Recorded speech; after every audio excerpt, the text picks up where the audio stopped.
according to industry data. Kantar World Panel, which tracks supermarket sales and prices, reported a rate of 16.5% during the 4 weeks to the 11th of June. It's the third month in a row that the rate of price growth in the sector has softened. Last month, the figure was 17.2%, but the report acknowledged that the rate remains high, with continuing pressures on households and retailers. You know, if you look at Iceland, we started by my mum and dad in 1970. They've been through many trials and tribulations and many economic shocks, but I don't think in our 53-year history we've ever had, you know, such a perfect mix, a perfectly terrible mix of different factors. So, you know, a lot of these issues are kind of macroeconomic in nature, post-COVID recovery, very tight labour market, obviously, and indeed the war in Ukraine, and all of that is causing these inflationary pressures, and that's why we're seeing food prices at kind of 15% plus growth.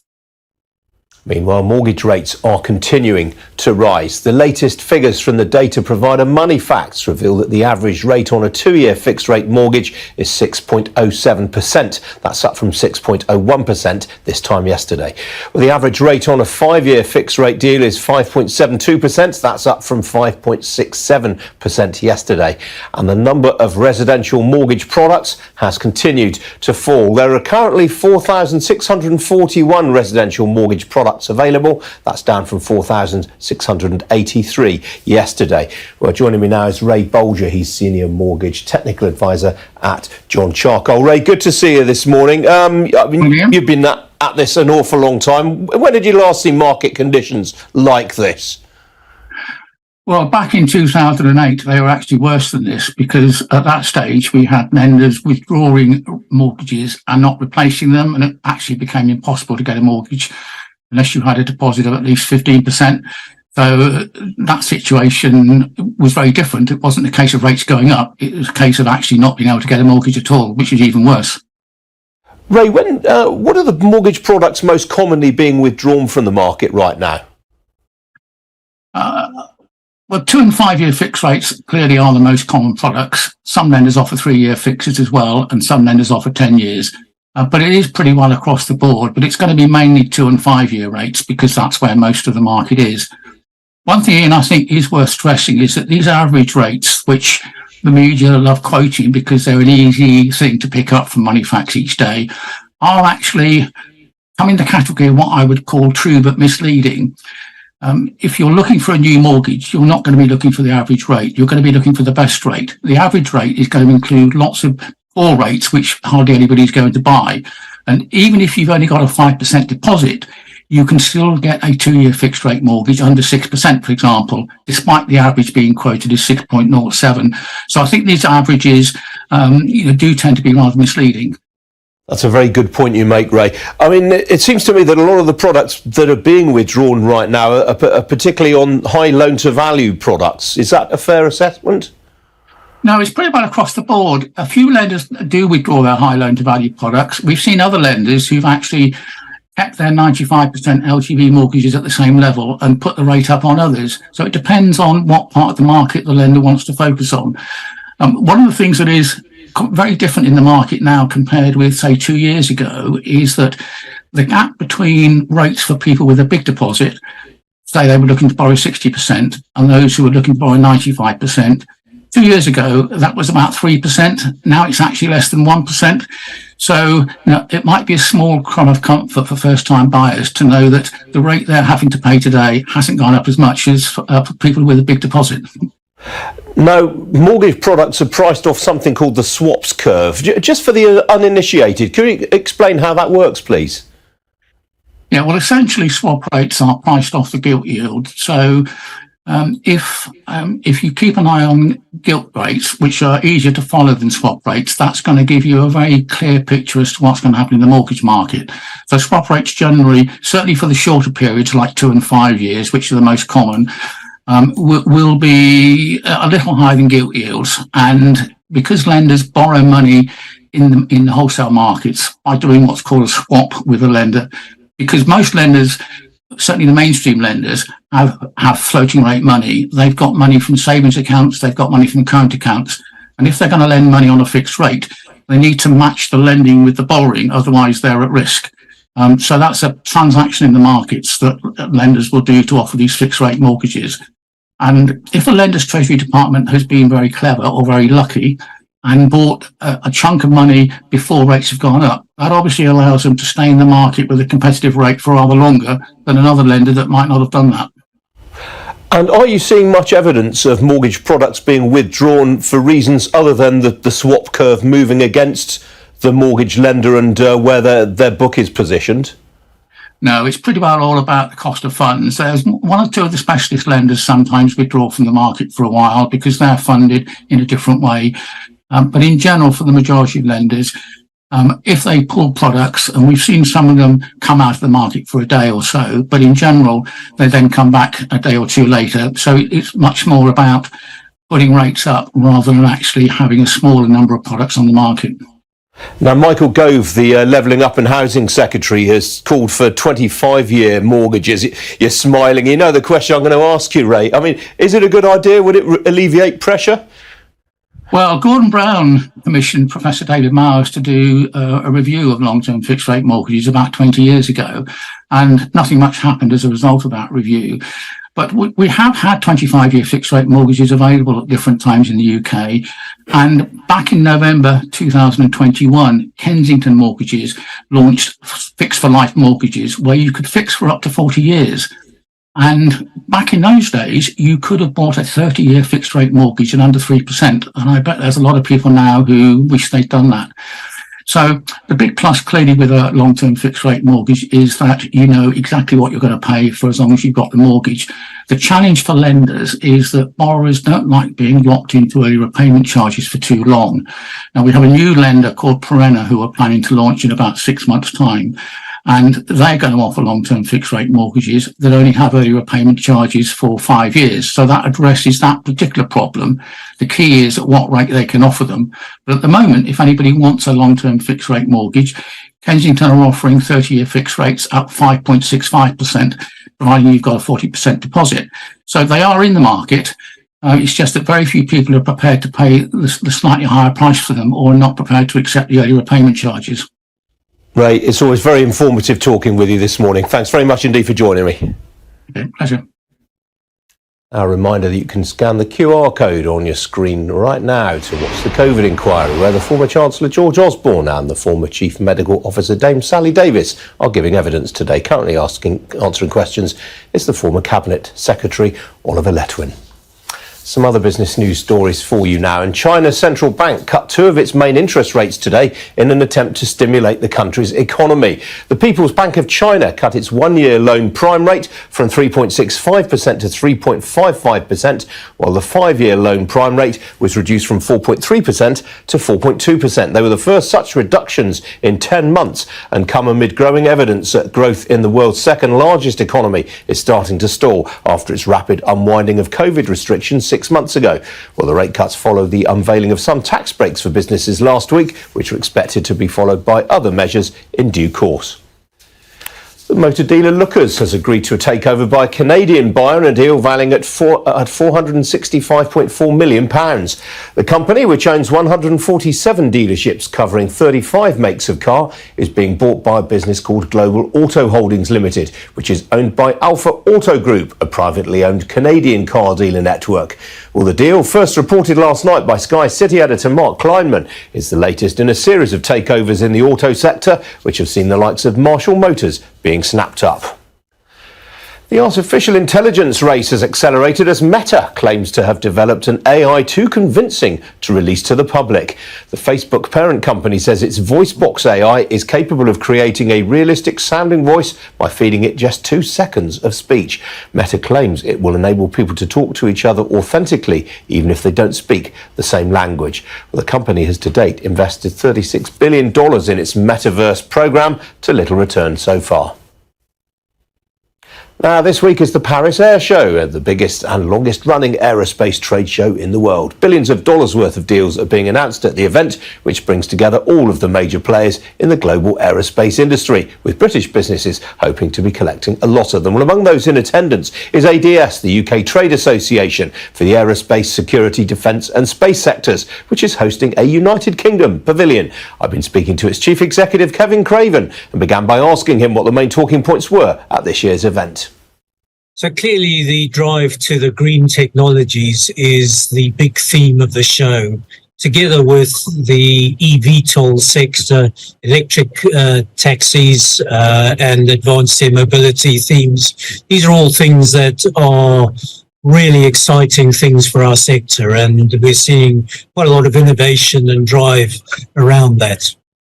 How do you assess the progress being made right now towards net zero aviation?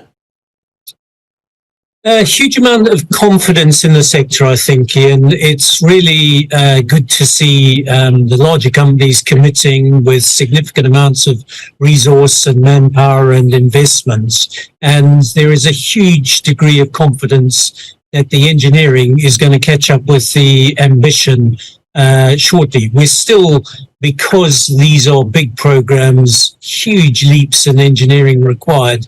I'm still pretty sure that we're not going to see commercial air flights with sustainable technologies until 2035, mid-30s. But it's coming. There's no question about that.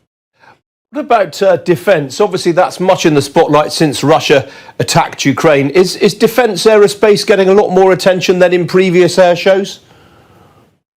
Yes, I think that's probably fair to say. Certainly, Ukraine has had an impact on defence budgets around the world.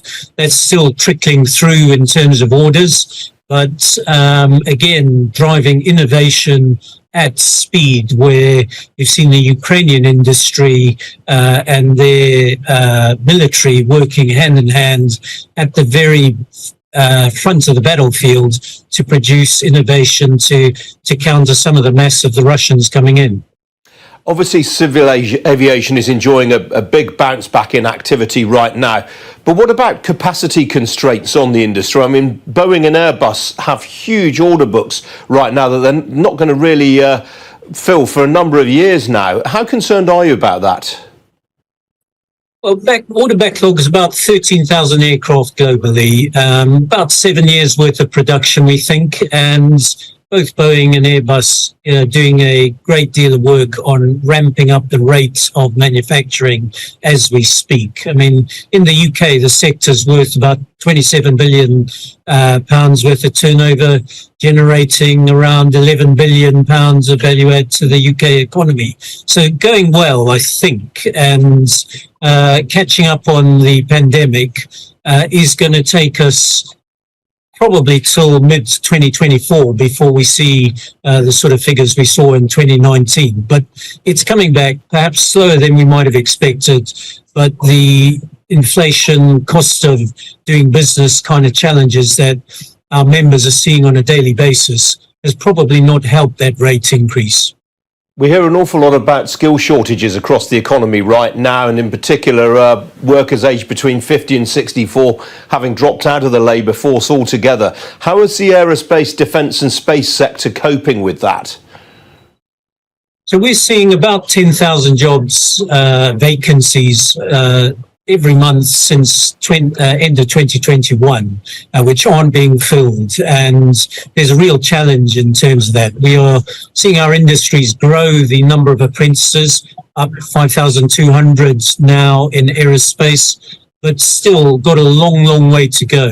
And I genuinely believe that both through technology, perhaps AI might help in terms of this, perhaps through some of the upskilling of our mid-level workforces. These are the types of initiatives that need to happen in order to fill those vacancies. I mean, obviously, this comes at a cost to business. I mean, the likes of BAE Systems produce many, many hundreds of apprenticeships every year. How long before the industry stops having to play catch-up, though, in terms of upskilling the workforce? I mean, it's a great question. I don't know the answer, to be honest, Ian. It probably is going to take us, I would say, 4 or 5 years if ever. I mean, I think it is just one of those constraints on capacity that will ultimately have to be caught up by technology as opposed to the labour skills of our workforce.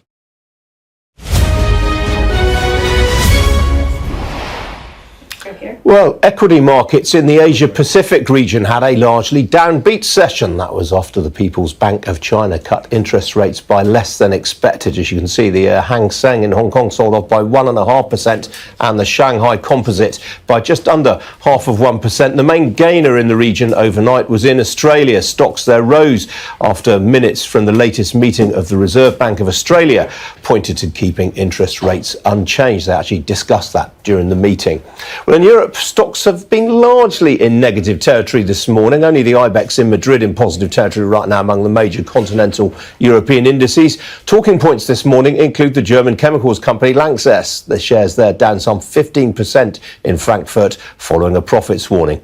Well, here in London, the FTSE 100 is just about holding its head above water. It's more or less unchanged, quite frankly. Mining heavyweights weighing on the index to an extent. The leading blue chip gainer right now in percentage terms is the Lloyds of London insurer Beazley. The shares there are ahead by some 2%. That's after buying by its incoming chairman Clive Bannister, an old friend of this programme, of course. On the downside, Ocado shares there down nearly 5%. That is on downbeat broker comment. I think JP Morgan Cazenove, the culprits this morning. Outside the FTSE, Saga, the shares there are just about ahead right now following a trading update. They were up 0.5% the last time I looked, while the miner Greatland Gold, bit of a small cap favourite there among retail punters. The shares there some 3% ahead on a drilling update. On the downside, the recruitment specialist S3 is off 0.5% after warning of an uncertain macroeconomic backdrop. As for the currency markets, well, most of the talk there has been on the yuan following China's rate cut, which, as I said, was less than expected. The yuan trading now at a 7-month low against the US dollar, back at levels seen in November last year. Sterling is off just under 1/6 against the US dollar and by 1/5 also against the euro. Single currency, meanwhile, more or less unchanged right now against the dollar. It's been a quiet 48 hours for the oil price. It's been trading in a very, very tight band right now. Barrel of Brent crude, the last I looked, I don't know whether we can get it up on the screen there. We don't have it. Last I checked, there it is. $76.90 a barrel. It will set you back right now. It's up at 1%. So it's picked up a bit of momentum as the morning has gone on. Well, joining me this morning is Alicia Forey. She's a consumer analyst at Investec. Alicia, good to see you this morning. Obviously, all eyes on inflation right now. You've got some interesting calls at your shop right now on this. Yes, that's right. I think the big market moving piece of news this week is, of course, the CPI figure that's due tomorrow. Everyone is expecting it to start to nudge down because energy costs have started to fall and it is now starting to feed into that base. So the direction is hopefully down, which would be positive for the market. At Investec, we're actually expecting a bigger fall than consensus is looking for. So our economists are forecasting 8.2%. The market is looking for 8.5%. Now, of course, those numbers are still very high, and the UK inflationary environment has proved incredibly sticky in the last few quarters. So there are lots of reasons driving that. So what are your colleagues seeing that the rest of the market isn't? Well, I think what they're looking at is you've got commodities coming down, you've got shipping costs have fallen, energy costs have come down, and actually as interest rates continue to rise and some more mortgages start to be refixed at higher rates. It's been a slower process here in the UK than it has been in other parts of Europe. So when that starts to feed through, that all starts to put the brakes on inflation just a bit. So I think we are also hearing this from consumer companies too. It's not just the Investec economists who have this view. Consumer companies are expecting inflation to ease in the second half for all those reasons that I just mentioned: commodities, shipping costs, energy. And in fact, they're expecting margin potential uplifts in H2 of this year, and for commodity inflation to turn into a deflationary tailwind early next year. So there is light at the end of the tunnel, but the number tomorrow will still probably look pretty high. What's interesting about the consumer goods universe is that there are pockets of it that are still doing particularly well. I mean, luxury goods being the obvious example. How easy is it to get a handle on the extent to which households are running down the enforced savings that they built up during the pandemic period? Yeah, that's a great question. In the UK, the consumer is actually sitting still on quite a healthy level of COVID savings, excess savings that were accumulated during COVID. In other markets, such as the US and in Europe, those have been run down a lot faster. So the UK has a bit more cushion left. We are hearing, not just in the UK, but around the world, that consumers are shifting towards high-end purchases. That trade-up phenomenon is still very much alive, despite inflationary pressures on disposable incomes. But also for those consumers who are stretched, the lower price tier is also doing well. It's that middle range, that mid-priced food, beverage, household products, that's getting squeezed. And in fact, that's exactly the pattern that we saw the last time we had a big commodity spike back in 2011. The middle got squeezed, the top and bottom did very well. That's a very interesting time in your sector more broadly, because you've got a lot of the big names, Unilever, Reckitt, Diageo, all with changes at the top right now. Yes, and I think that's one of the reasons why the investors that I speak to are remaining nervous about the consumer sector, despite the fact that these companies have upgraded guidance earlier this year. And as I said, H2 looks a lot more benign for them, inflation-wise. But yes, there's a lot of change happening. You have Diageo, BAT, Unilever, Reckitt, all having changes to the executive management team in the last few quarters. And there's, I think, a bit of uncertainty out there in the investor market, where they're worried about, what's the strategic direction of these companies? Will there be any change as a result of these moves? So I think that's one of the reasons why, despite good underlying fundamentals and good prospects for the sector, why the shares haven't moved very much this year. All right, Alicia, very good to see you this morning. Thanks for joining me. Thanks. Still to come here on Ian King Live, the future of financial tech in Africa.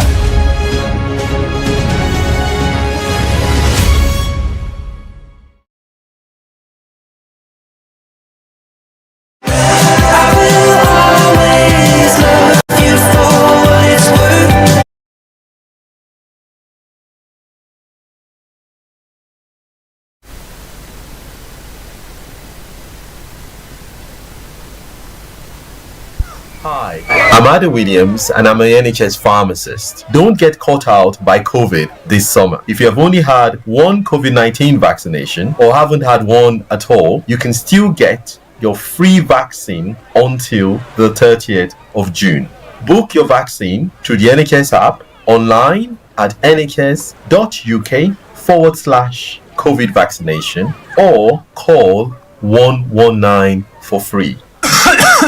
Hi, I'm Ada Williams and I'm an NHS pharmacist. Don't get caught out by COVID this summer. If you have only had one COVID-19 vaccination or haven't had one at all, you can still get your free vaccine until the 30th of June. Book your vaccine through the NHS app, online at nhs.uk/COVID vaccination, or call 119 for free. Hi, I'm Ada Williams and I'm an NHS pharmacist. Don't get caught out by COVID this summer. If you have only had one COVID-19 vaccination or haven't had one at all, you can still get your free vaccine until the 30th of June. Book your vaccine through the NHS app, online at nhs.uk/COVID vaccination, or call 119 for free.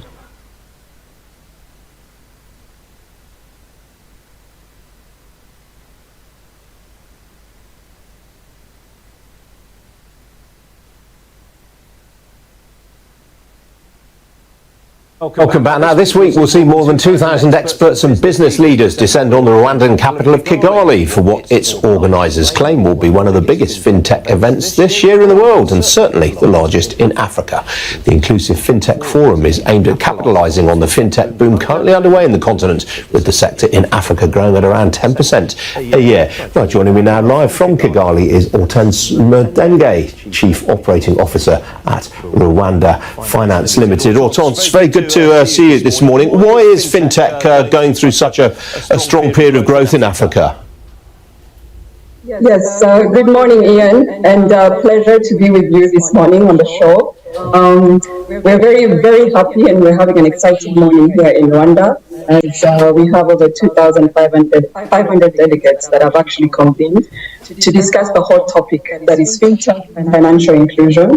And financial technology is actually the fastest growing industry in the financial services sector as a whole. And you rightly pointed out that financial services sector is seeing a 10% annual growth, right? And financial technology is actually the driver behind that. So we are anticipating that this will transform economic development on the continent, and we're excited to be hosting this forum to be able to convene all the key players, on the market, whether regulators, to discuss the possibilities of creating more regulations or policies that are conducive to boost fintech development in the continent. And we're also excited to see startups, right, and entrepreneurs here today also joining us in this conversation to be able to see what solutions they can offer us to be able to address the key challenges that we face on the continent, with the percentages of, high level of unbanked population. That's a big opportunity that we think that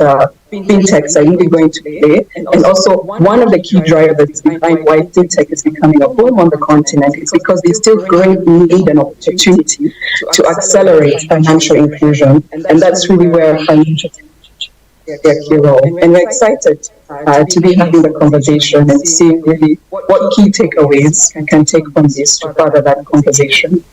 You've just put your finger on a really important point there. I mean, mobile money in particular has grown very rapidly in Africa in recent years. Why is it then that so many Africans remain unbanked?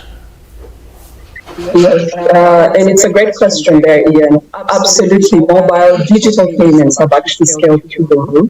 When you talk about fintech, really the biggest segment in terms of products that have really taken off has been in mobile services, digital payments primarily, as well as e-wallets. And we're also seeing that it has been, relegated just to some of the urban areas, and there is need to increase expansion and scale into the more rural areas. And I believe the biggest challenge right now, which is even the biggest conversation today that we'll be tackling, is the need for more infrastructure that is to be put in place that will be able to give that access, to the rural population of the unbanked to be able to tap into.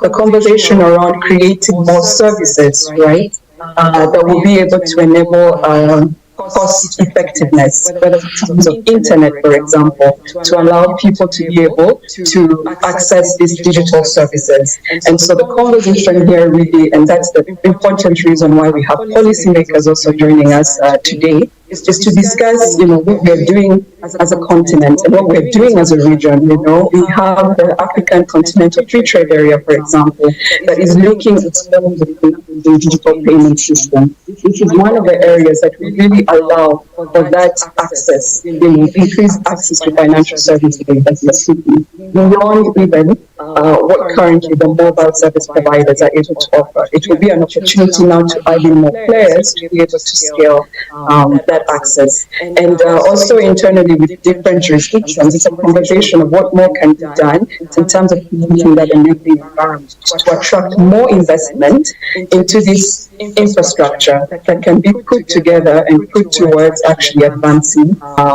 access to financial services. Hortense, good to talk to you this morning. Thanks for joining me. Thank you too, Ian. Pleasure to be here. A bit of breaking news to bring you. We've just learned that French investigators are searching the headquarters of the 2024 Paris Olympics organisers as part of an investigation into suspected corruption. We'll have more on that for you as we get it. In the meantime, still to come here on Ian King Live, the UK-based creative studio behind the new mascot for next year's European Football Championships in Germany. Don't go away.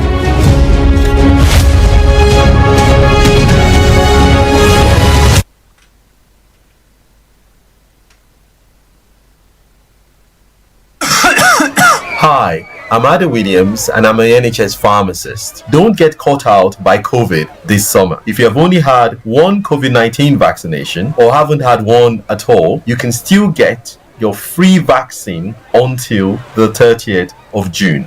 Book your vaccine through the NHS app online at nhs.uk/COVID vaccination or call 119 for free.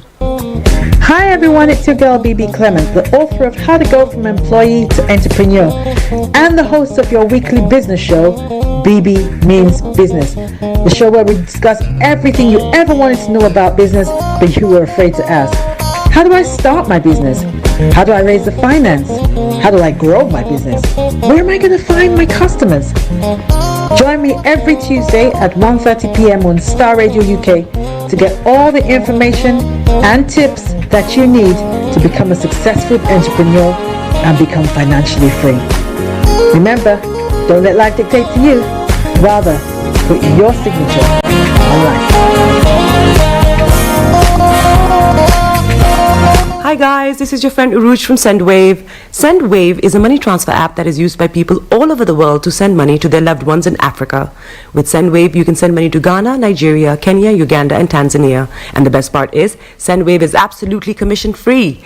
Our exchange rates are excellent. You can see for yourself by checking them out on our website. So how do you use SendWave? SendWave is an app that you can download onto your phone from the App Store or Google Play Store. The app is free to download. After downloading it, just open the app and enter your name, email, and phone number. That's it. You're good to go. Make sure you use the promo code SR. S for Star, R for Radio. This promo code will give you £5 free credit to send to Africa on your first transaction. Your money will be delivered to your recipient within seconds. Feel free to call me on 0749 7377 647 at any time. I'll be happy to tell you all about SendWave and help you in any way I can. Remember to use the promo code SR for £5 free credit. Medasse. Hi, I'm Ada Williams and I'm an NHS pharmacist. Don't get caught out by COVID this summer. If you have only had one COVID-19 vaccination or haven't had one at all, you can still get your free vaccine until the 30th of June. Book your vaccine through the NHS app online at nhs.uk/COVID vaccination or call 119 for free.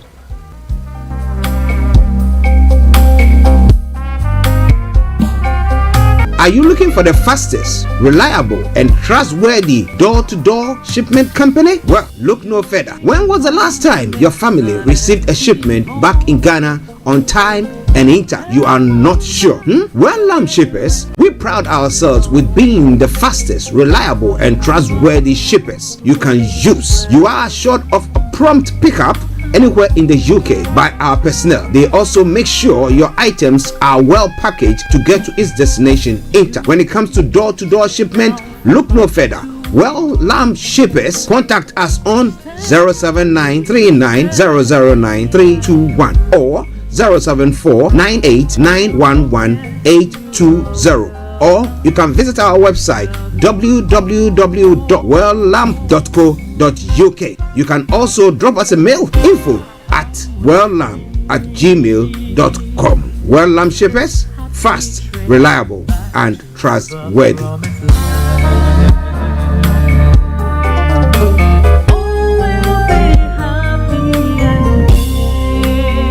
Check me out. He tells me my energy is making him tired. Yes! How do you get the energy to do I've been told that I have a lot of energy, but my goodness, I think today I have met my match, people. I have met my match, Miss Suzanne. Wow, amazing. One of the things that's the start of the darkness. Of darkness. So What did that? Myself and the world in a just. And 2019? Forget the proverbial boardroom. Join me, Simone Frazier, on The CEO, the program that gives you the driving seat over your life. Every Tuesday, 8 p.m. only on Starr Radio. Hi there. Are you dreaming of owning your own house in Ghana?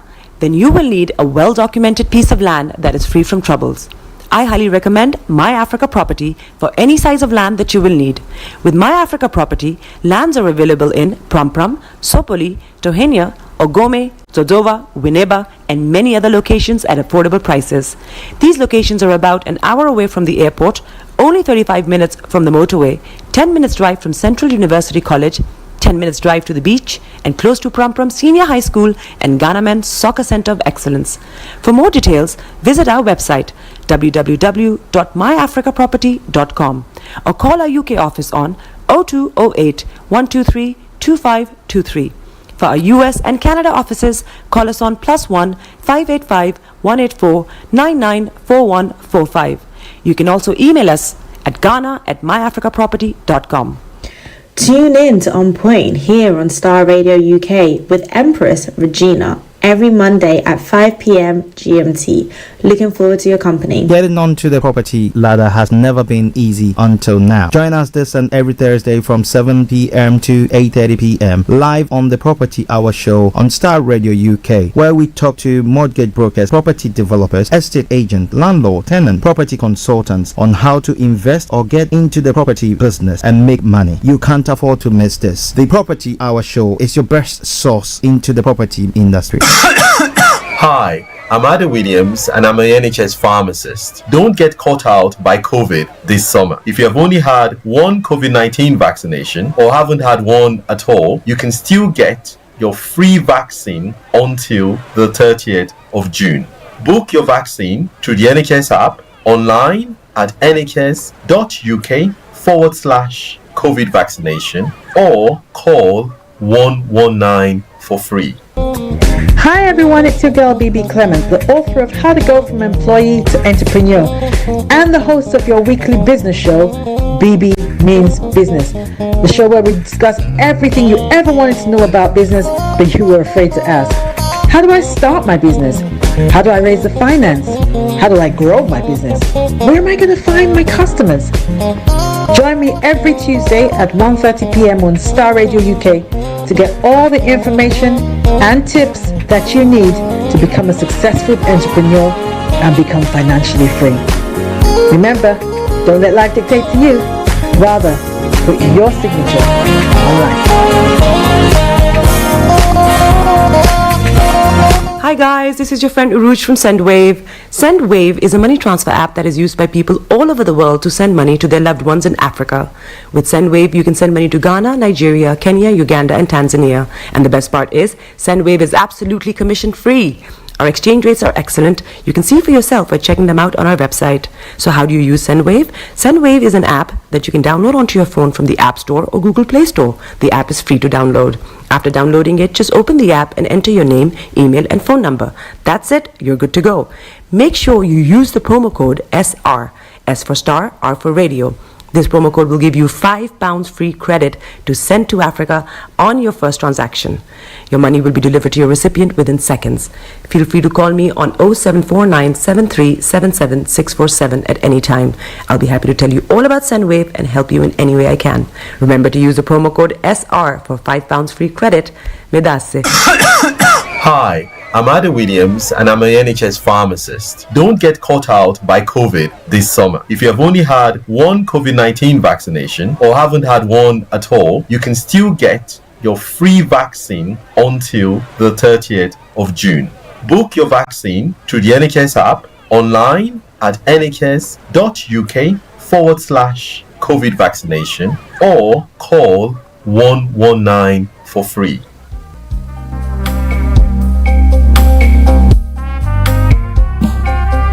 Are you looking for the fastest, reliable, and trustworthy door-to-door shipment company? Well, look no further. When was the last time your family received a shipment back in Ghana on time and in time? You are not sure? Well, Lamb Shippers, we pride ourselves with being the fastest, reliable, and trustworthy shippers you can use. You are assured of a prompt pickup anywhere in the UK by our personnel. They also make sure your items are well packaged to get to its destination in time. When it comes to door-to-door shipment, look no further. Well, Lamb Shippers, contact us on 07939009321 or 07498911820, or you can visit our website www.welllamp.co.uk. You can also drop us a mail, info@welllamp@gmail.com. Well Lamb Shippers, fast, reliable, and trustworthy.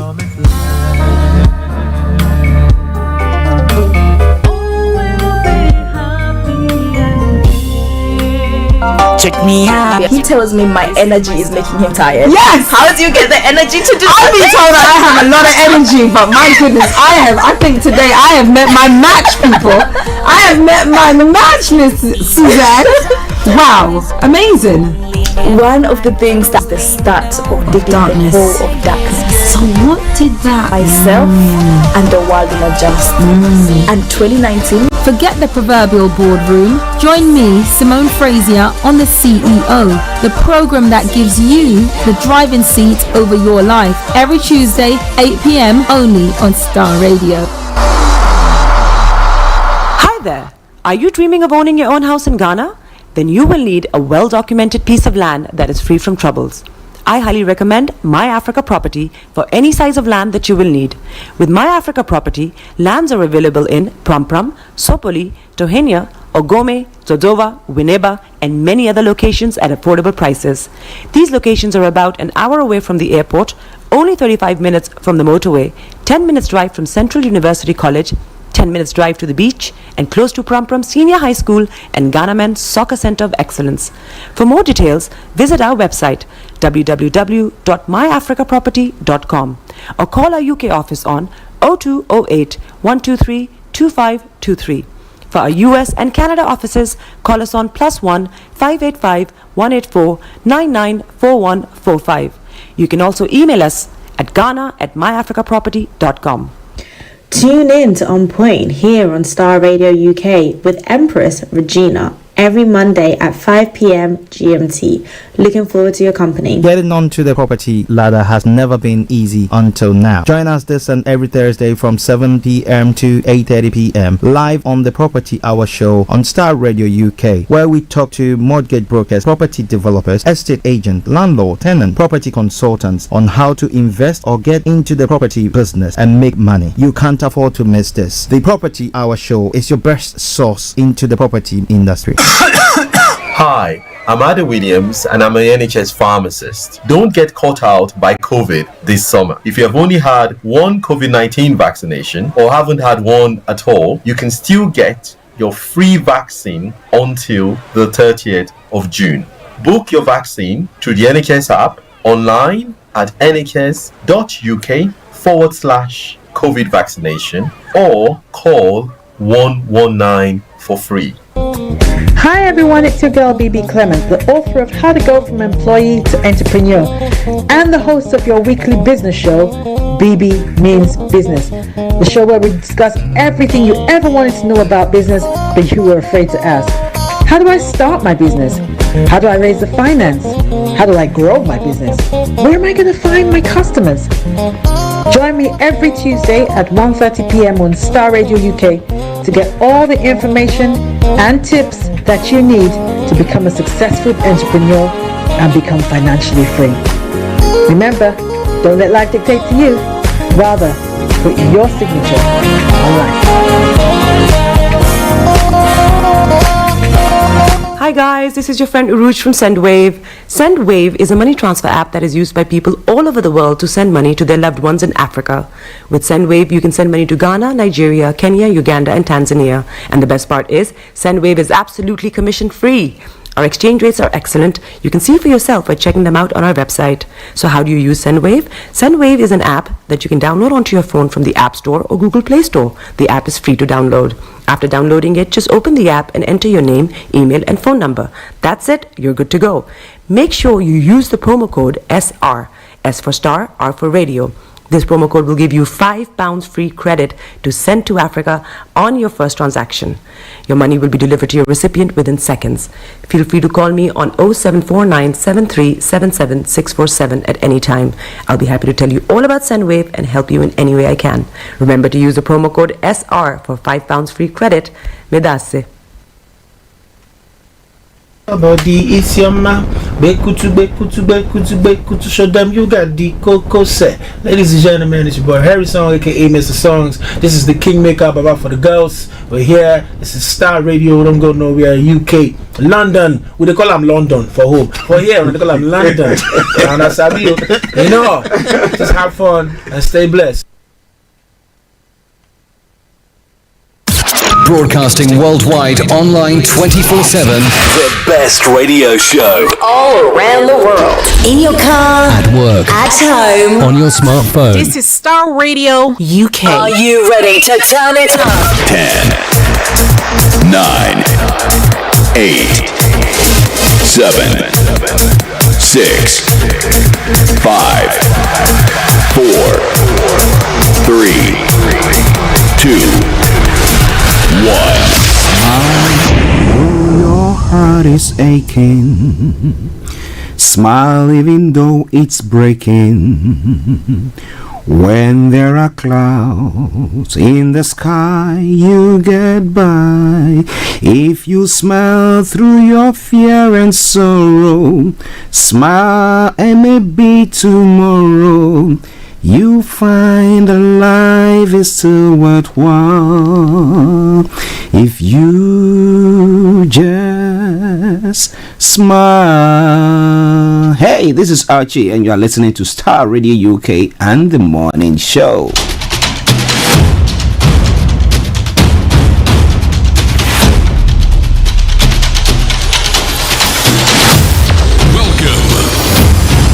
This is Starr Radio UK. This is UK, your favorite African and Caribbean radio station in London on this Tuesday morning, the 20th day of June, the year 2023.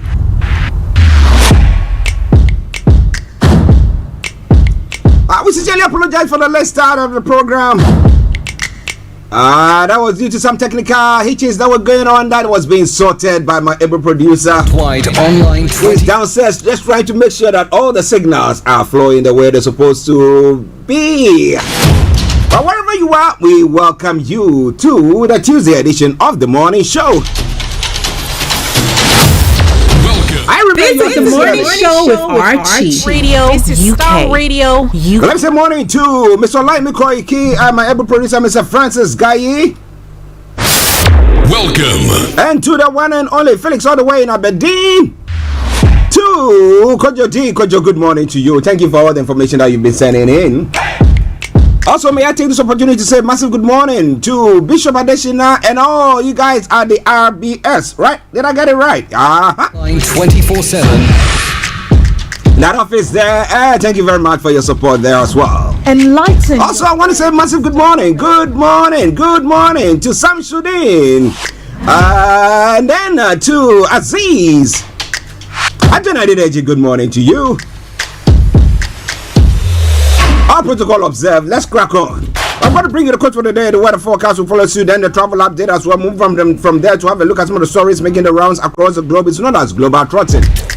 Then we continue from there. And at 11 o'clock, we'll bring you updates from Nigeria with Ms. Olayomi Koiki from our North London studios. And then we'll continue from there on. Also bringing you another. Okay, just bear with me.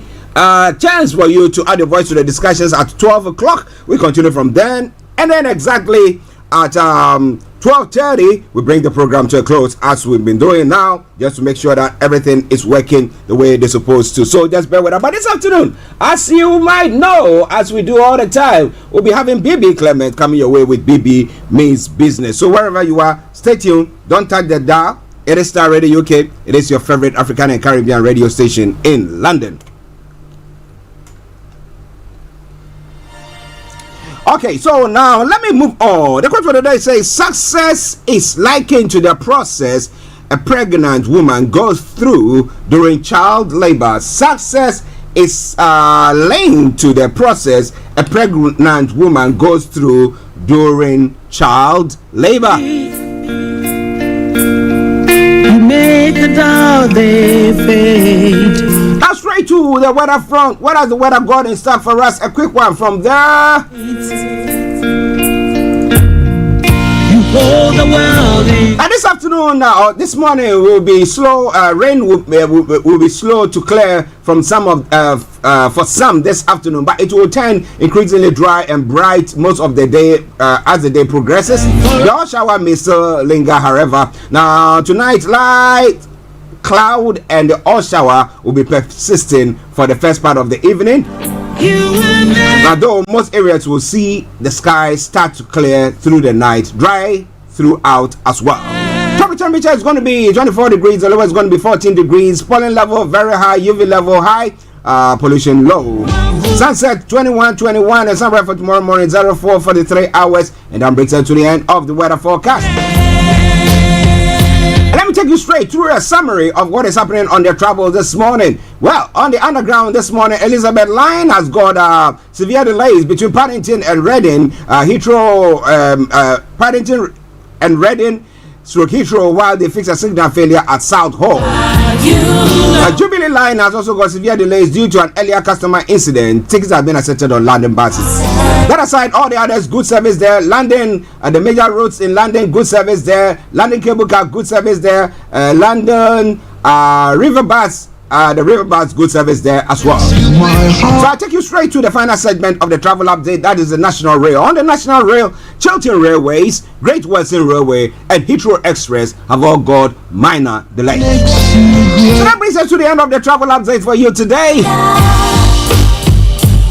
But as I say all the time, as and when there are any changes, we promise you one thing for sure, we'll bring it to the fore. So keep your eyes on the roads and enjoy your commute for today. Hi, I'm Adam Williams and I'm an NHS pharmacist. Don't get caught out by COVID this summer. If you have only had one COVID-19 vaccination or haven't had one at all, you can still get your free vaccine until the 30th of June. Book your vaccine through the NHS app, online at nhs.uk/COVID vaccination or call 119 for free. Okay, welcome back to the program Star Radio UK, trying to catch up with time. Yes, 10:52 the time, and it's now time for Global Trotting. As I did say, Mr. Olayomi Koiki will be giving us more of the information or the news that is making the rounds in Nigeria. But for now, let me bring you a summary of some of the stories making the round this morning in Nigeria. Black market traders sell dollar cheaper compared to banks as exchange. That is 800 naira to a dollar. Wow. And the president dissolves boards of MDAS, spares INEC, and 13 others there as well. Interesting one there. We're moving on. Tinubu pledges to prioritize Nigerians' well-being. Partners Dangote and Bill Gates. Okay, that was quite an interesting one. And then, don't appoint ex-Northern governors. APC stakeholders urge Tinubu. Oh my goodness, he shouldn't appoint ex-Northern governors. And what does that really mean? My heartbeat, you make a doubt they fade. Kayode Egbetokun is the newly appointed Inspector General of Police. Let me tell you more about where Kayode comes from. Police Anambra vigilante partner to arrest fleeing gunmen. And Rear Admiral E. Ogala, newly appointed Chief of the Defense Staff? Yes. We'll tell you more about all the new appointments.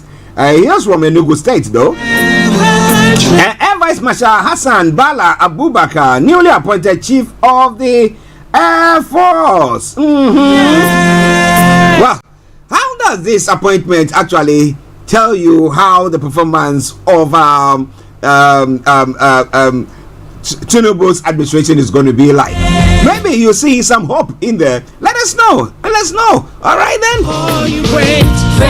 Okay, so moving on straight. A lot more going to be coming from Nigeria, though, as I did say. But moving on straight to some other stories making the rounds on the African continent. Uganda, COVID-free Museveni has resumed presidential duties. Uganda President Yoweri Museveni, 78, announced on Monday that he had resumed the normal course of his duties after indicating in early June that he had COVID and wasn't dead. Tunisia vows to defend borders against intrusion by migrants.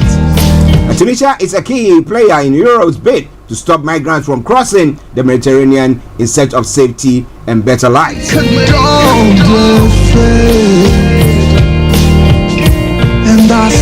And EU has allocated 22 million to Egypt in the face of Sudanese refugees. That's a good one from them. And when it comes to Ghana, get to work. Stop offloading burden on ordinary Ghanaian. Professor Gachi to the government of Ghana. And Akufo-Addo on a 6-day working visit to Spain, France, and UK. We'll have a catch up with him.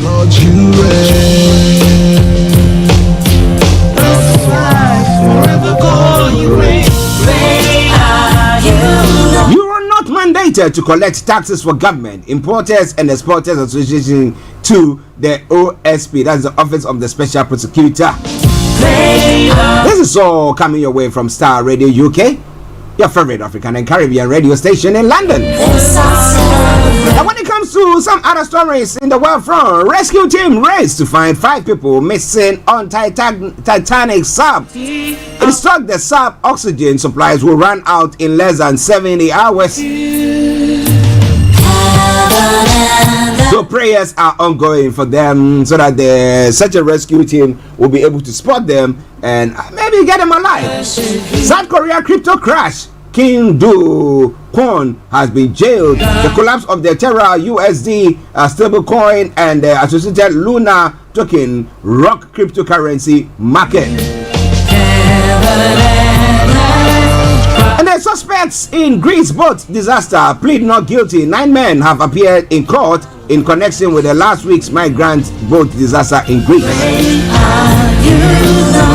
And US and China pledge to stabilize tense relationship. We hope that happens.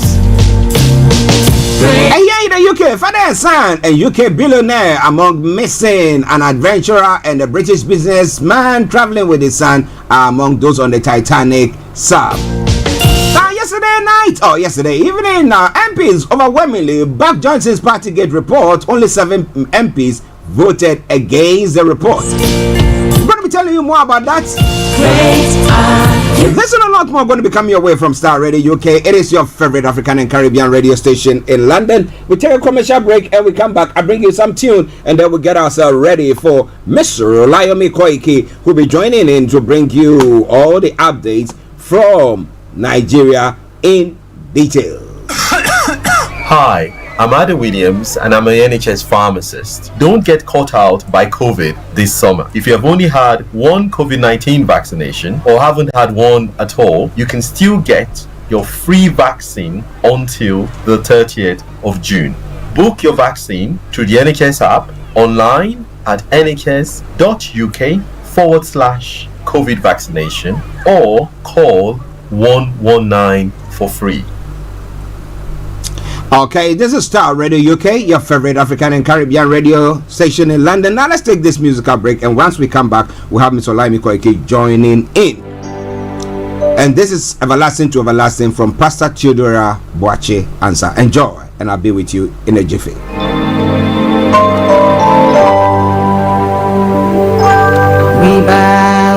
Before we go on, let me acknowledge my bishop once again. He said that Chiefs of Staff appointment is fair and very good. Chief of Defense Intelligence, Major General EPA Ondina. Today I think I'm struggling with the names. But he's from Cross River State. So virtually somebody from Cross River State, somebody from the south, is it the southwest, and somebody from the north. So I think it balances it up. So what do you think about all that?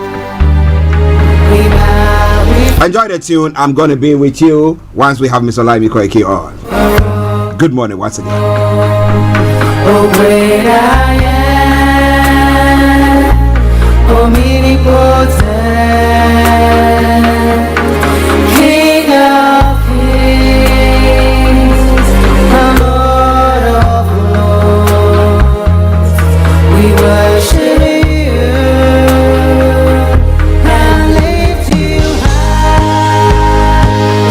Your kingdom stands from age to age, from everlasting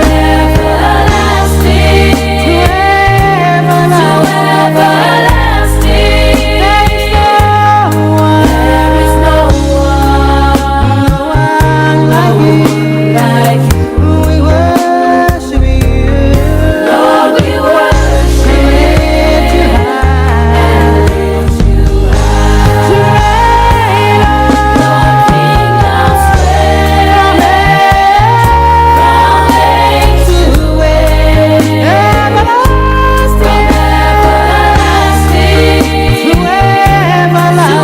to everlasting. There is no one like you. We worship you, Lord. We worship you high.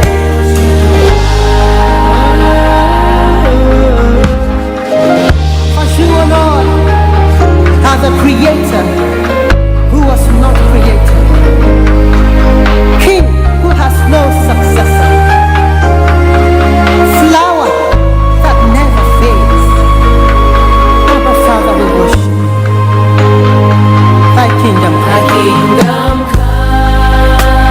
Oh Lord, we call you Emmanuel.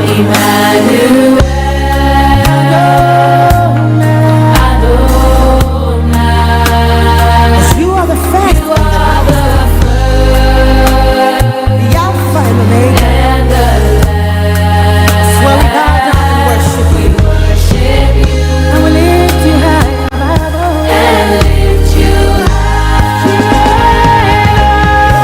Kingdom stand from age to age, everlasting to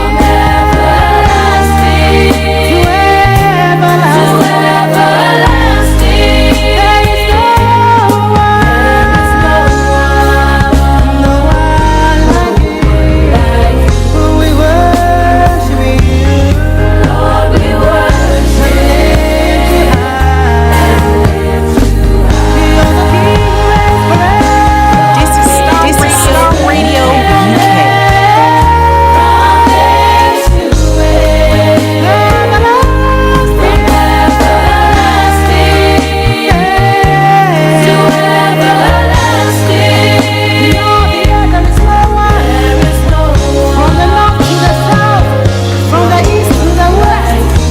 Nobody like you, Jesus. Lord, we worship you high. There is no one like you. We worship you, Lord. We worship you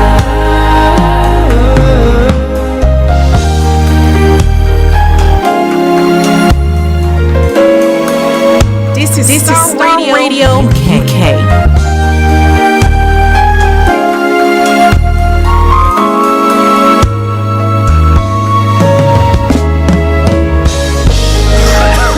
Hi, I'm Adam Williams and I'm an NHS pharmacist. Don't get caught out by COVID this summer. If you have only had one COVID-19 vaccination or haven't had one at all, you can still get your free vaccine until the 30th of June.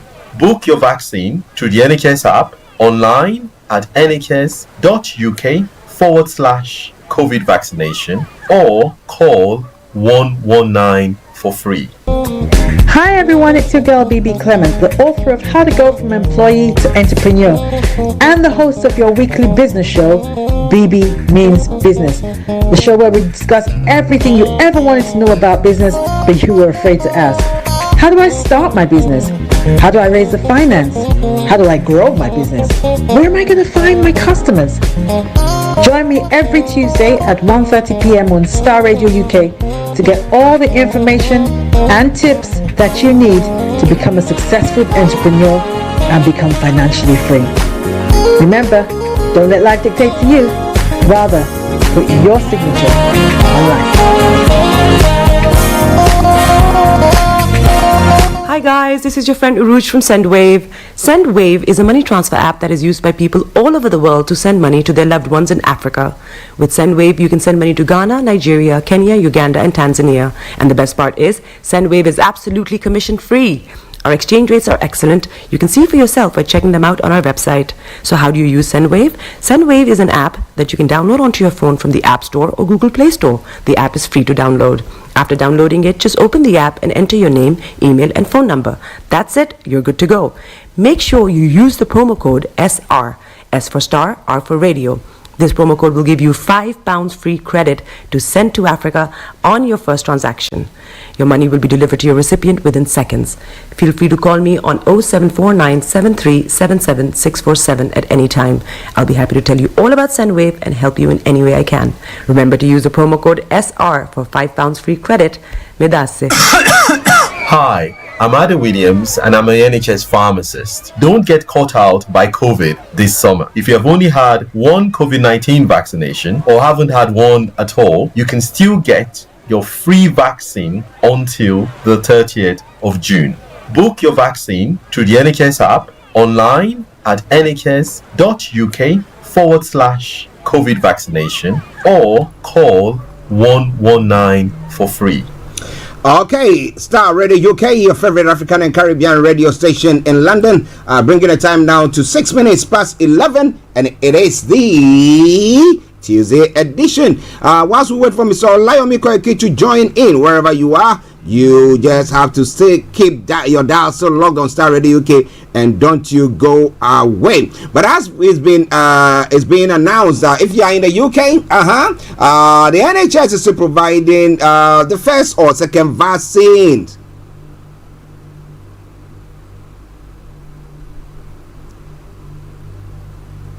First and second jabs of the vaccine. So if you have not taken yours, you got up to the 30th of June to do so. So we want to encourage you to make sure that you take advantage of that.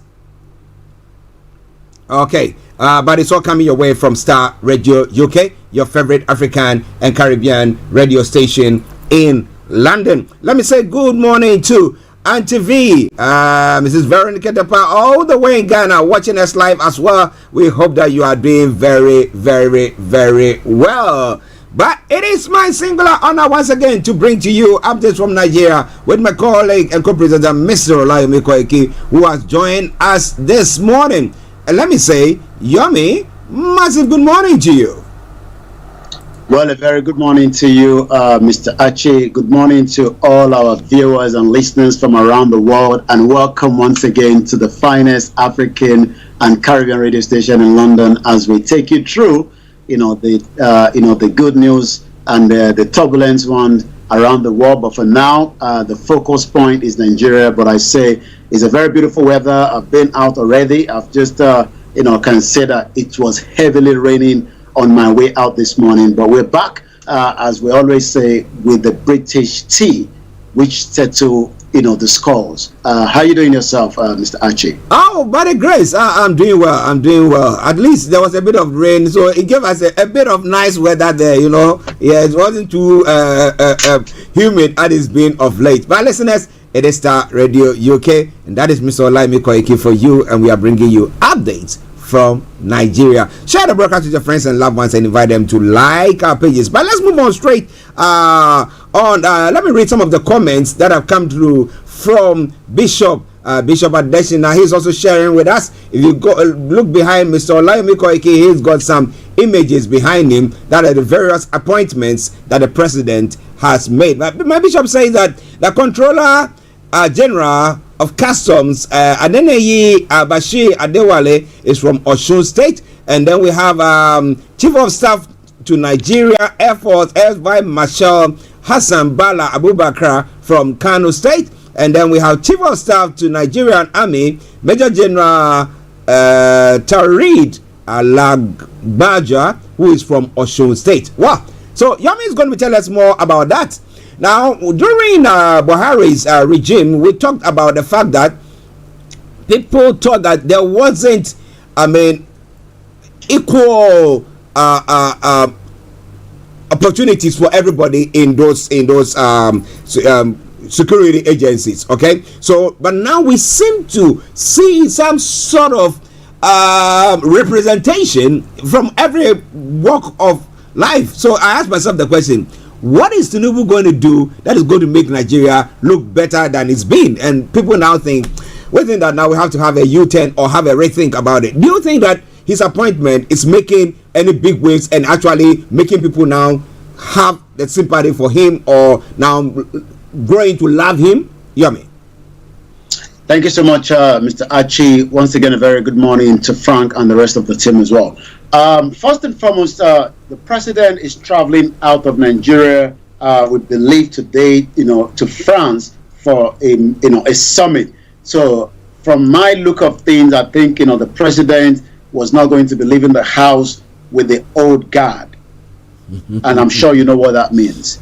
Because Nigeria is a very funny place, and he might end up becoming an asylum seeker himself, because it has happened before during, the former military dictator, Murtala Mohammed, and, when some of them traveled and eventually they couldn't come back to Nigeria because there was a coup d'etat. But one thing we can say is, the reaction when the news came out was like a bombshell that we have been waiting for. But it's just that, we didn't know exactly when that bombshell was going to be landing. Everybody knew that at some point, Tinubu will remove all the service chiefs that were there prior to coming to office on the 29th day of May to the new ones. Let's first talk about the reaction. The reaction has traveled around the world swiftly when the news break just before 1900 hours yesterday. It seems that Tinubu is used to bringing these news out when everybody is probably preparing for dinner, and how that dinner become tasteful then end up to be the conversation. But let me first take you through what has been the reaction from Nigerians, in terms of the chief of staff that we now have, under, President Bola Ahmed Tinubu. And I'm going to be giving you those reactions. Reno Omokere is a full-time supporter of Atiku as the PDP.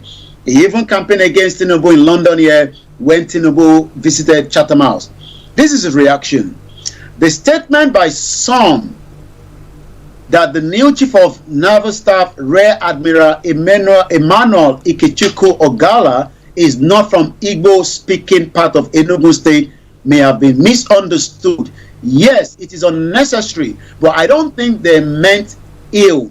Give such person the benefit of doubt. Our constitution recognizes states, not tribes or ethnic nationalities. And even within the state, our geopolitical zone, we should not discriminate to that extent. In fact, if these people have not raised awareness, very few we knew there were even non-Igbos in Enugu. That is how indivisible those groups were due to marginalization. I don't know if it is right to cry out about marginalization outside, while inside there is marginalization to the point of making some groups feel non-existent.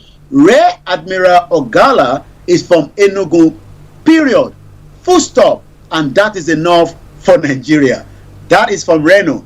Now, let's take a look at some of the other reactions that have dropped before coming back to you. Let's look at the newly appointed Chief of Defense Staff, Major General Christopher Musa, hails from Zango Kafa in Kaduna State, but was born in Sokoto. Does that mean anything? You could be born in Sokoto, but from Kaduna State. Let us be in the reaction. Somebody went to give us a breakdown of that particular local government. Zango Kafa is a local government area in southern Kaduna State, Nigeria. Its headquarters is in the town of Zonkwa. It is also named of a town in the chiefdom of Ayata. Other towns include Baton, Claton, Kamatan. So you can see that and he says from southern Kaduna, very nice. This is coming from Tosin Adade. Let's take a look at more reaction as well. This one says he's from Kaduna State, stroke Zango Kafa, but born in Kano. Is that the new way of introducing a Nigerian? Let me come back to you, Archie. You can tell Nigerians are still dissecting, looking into where everyone has come from. But so far, it seems Tinubu has been able to put things in a way as against the nepotism that Buhari played. Buhari told us point blank, he will work with only those of his clan. Who are those clan? The Fulanis. Wow, listeners, Starr Radio UK.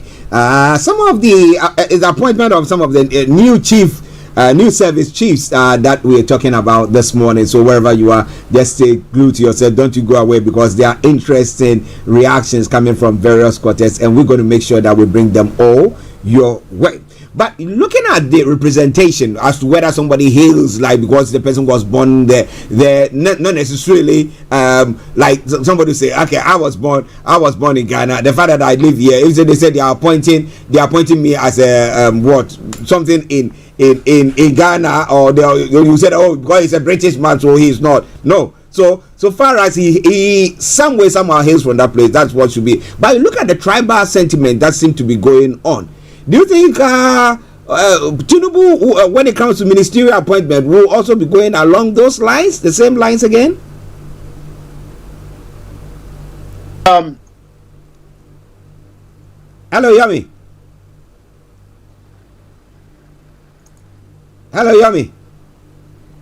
Yeah, it's just the technology playing around there. Yeah. I think the question Nigerians are looking at now is that has this been fair in terms of balancing, the situation room in Nigeria? Remember, Nigeria, is divided along ethnic line. We saw that played out during the 2023 election, and we're going to be talking about the election tribunal, at some point, in the course of the program this morning at 17 minutes past. But when we go back to, who is who, the competent is what Nigerians are expecting. That's right. Whether you are from Kano, are you going to play the competent role? Nigerians have been saying, especially the Yorubas, that we've never had anyone as a inspector general of police. Is he competent? That is the question. And the question is, if he's competent, do we manage him as a Yoruba man controlling the inspector general of police? We've talked about the Apapa port. Is a Yoruba man that is now in there. Would he allow, the port to run the operation where we know that the majority of those that are bringing goods in might not even be the Yorubas, but is he going to be balanced? These are the competent that Nigerians are asking for, but also we know that marginalization has always been part of us. But like I said, below the newly appointed Chief of Army Staff, Major General Tyree Abiodun Lagbaja from Ibolu, Osun State, and the Controller General of Custom, DCG Bashal Adewale Adeniyi from Modakeke in Osun State. Congratulations to us all in Osun State, according to Duke of Osun. The most important thing is, if they are competent, the question then is, whatever state they're from does not matter. And the two individuals that we just mentioned now are the most also a very key area when it comes to Nigeria. Ports, we know, drives in the biggest area in importing and exporting.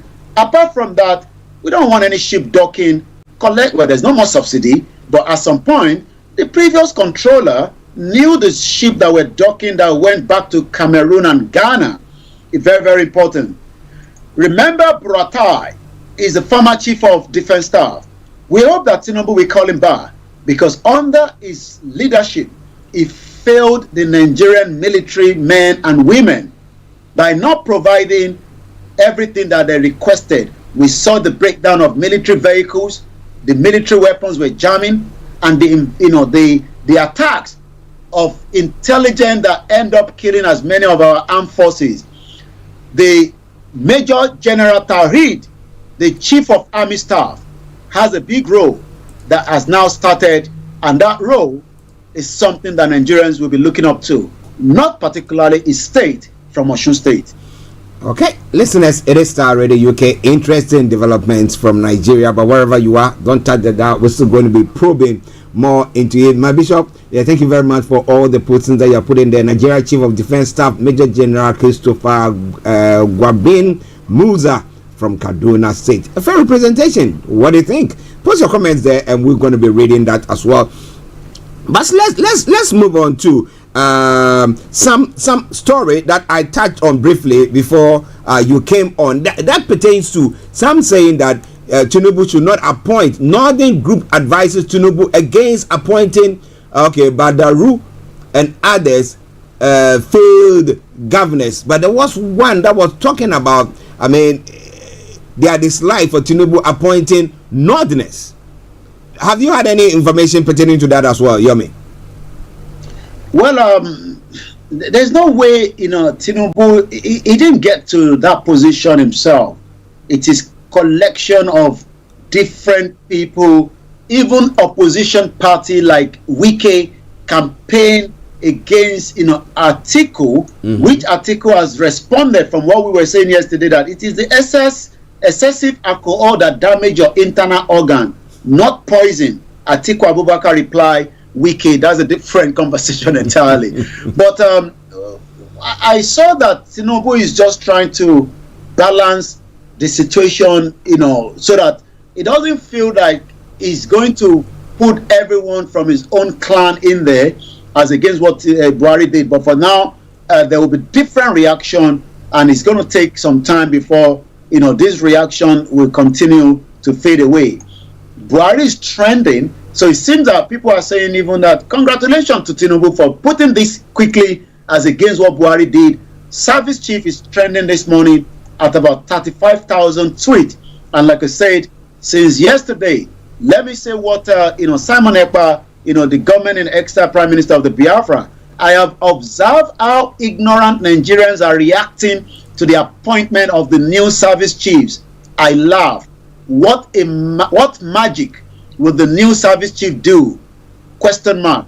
Will they remove Shetima as the vice president? Question mark. Will it change the Islamic State agenda, which is the reason for the insecurity and terrorism all over Nigeria? Question mark. Will they abolish the 1989 Abuja Declaration? Question mark. The answer to the above question is no. It doesn't change anything. Then I read that he appointed someone from Enugu State as the chief of naval staff. I laugh. Chief of naval staff has always come from the south. Will the new service chief stop Biafra from exiting Nigeria? Question mark. Will they abolish the 1999 constitution that every one of them will be governed under, because the constitution is a military diktat? A lot of senior advocates of Nigeria have said so, and so many people disagree with that constitution. Will they abolish the faulty amalgamation of Nigeria? Question mark. Will they recover the ancestral land that were invaded by the Fulanis across Nigeria? Question mark. These are the fundamental issues that bring about the dangerous and destructive diversity that are propelling the Biafra liberation, and we push it to a conclusive end of independence. Biafra liberation is on top gear. Our goal is to make sure nothing works in Nigeria until Biafra exits. Okay, listeners, it is Starr Radio UK 11:23. The time, the Tuesday edition, updates from Nigeria with Mr. Olayomi Koiki in our North London studios. I'm actually here in the South studios, and we are bringing you what you need to know. But let your comments come through. Now, let's come to the INEC. Now, the president has dissolved some of the boards of some parastatals institutions and government-owned companies, but fall short of changing that of INEC. Now, some people are reading into it saying that, well, it's because they think that, well, INEC is supposed to be giving evidence, and they are the ones who actually authenticated his victory. So, if he does anything, then that might come back to come and bite him, because if they say, okay, he didn't win or anything, that will come back to bite him. But we have here Election Tribunal, INEC refusing to provide documents Peter Obi and LP are alleging. Yomi. Well, the current situation with the tribunal is still moving back to back. APM insists on prosecuting case against Tinubu, APC and INEC. Election Tribunal, INEC are refusing to provide document Peter Obi alleged. The tribunal then cautioned the council to Labour Party and INEC to cooperate more instead of lamenting and wasting the time of the court, because the court doesn't have that time. The Presidential Election Petition Court on Monday heard that the Independent National Electoral Commission, INEC, has so far failed to provide document needed by Peter Obi and the Labour Party to prosecute the petition before the tribunal. Could that be could that be for a reason, or could it just be that INEC is still trying to phantom around how these documents would have impact or against or for? We don't know yet. But all at the continuation of the hearing yesterday, the petitioner presented their witness, Clarat Oga, for examination in chief, and later informed the court about INEC refusal to release those documents. The counsel of the petition, J.S. Okutape, told the court that they have consistently begged INEC written letters, tried pursuing them, but to all no avail, and they have decided to call on the Lordship to intervene. But what is the Lordship going to do? A.P. Mohammed, the lead counsel of INEC, told the court that he is surprised with Okuta outburst, having earlier assured the petition-led counsel Livy Ozugwa of their readiness to cooperate. He insisted that the release of document will only be delayed if counsel fail to follow due process and should not blame INEC for such. So it seems that there is now back-to-back going on between Labour Party, that is from the Labour Party, but let's look from the Buhari legacy on the election and lesson for President Tinubu. Also, Tinubu, INEC kick as the Amazon staff testify in Labour Obi petition. Atiku Obi accused INEC of denying him access to electoral document. So it seems that both of them are not getting the document that they need to continue the persecution of their case at the election tribunal. Starr Radio UK, it is still the finest African and Caribbean radio station in London. And I'll come back again to you in the studio, Mr. Archie. Yeah, it's quite interesting, because I bet people will be asking the question: is it because they are defending his victory? That's why they are doing. That's why he decided to spare them from dissolving the board and changing maybe the head of INEC and stuff like that. But what does the Constitution say about INEC, and at what time do you change them? Is it that maybe they have to serve their full tenure, maybe 5 years or whatever the appointment is, and then after that you can change? Or if any president comes in, they sit down, today I've had a mala, come on, let's change, and then they change. We're not sure about what is happening there, but it's all coming away from Starr Radio UK. Well, excessive alcohol damage your internal organs, not poisoning. Atiku Abubakar replies ex-governor Nyesom Wike. Now, Nyesom Wike was of the view that, well, he was poisoned. He was poisoned at the PDP, whether they are headquarters or something. But we have the PDP Atiku saying that, well, it's not a poison, but he had. So isn't that Wike is somebody who drinks a lot? Is that what is happening there?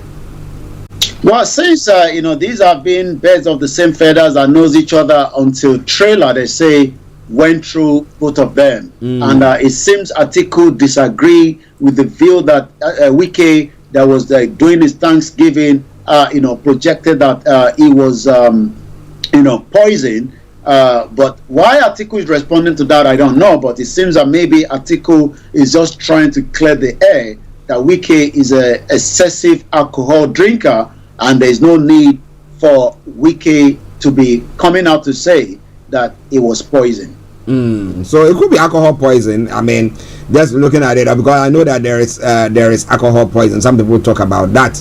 Unfortunately, or good fortunately, I've not experienced anything of the sort before. So All right then. So Star Radio UK, your favorite African and Caribbean radio station in London. Still moving on to some other stories making the rounds. Yomi, let me come to you. Well, the Naira continued to weaken as today it is 770 Naira to a dollar. Yesterday, the pounds is still moving very fast against the Naira. The Naira yesterday was 980 Naira to £1. And that literally means that if you send £100 after the commission, you're still having a huge, substantial amount of money. Whether those money will be, enough to survive an average Nigeria is a different thing entirely. But the question is, how is Bola Tinubu, the president, going to, rectify, some of these complaints regarding the Naira issue that we've talked about, so many times on this platform? Emefiele is still being held pinned down.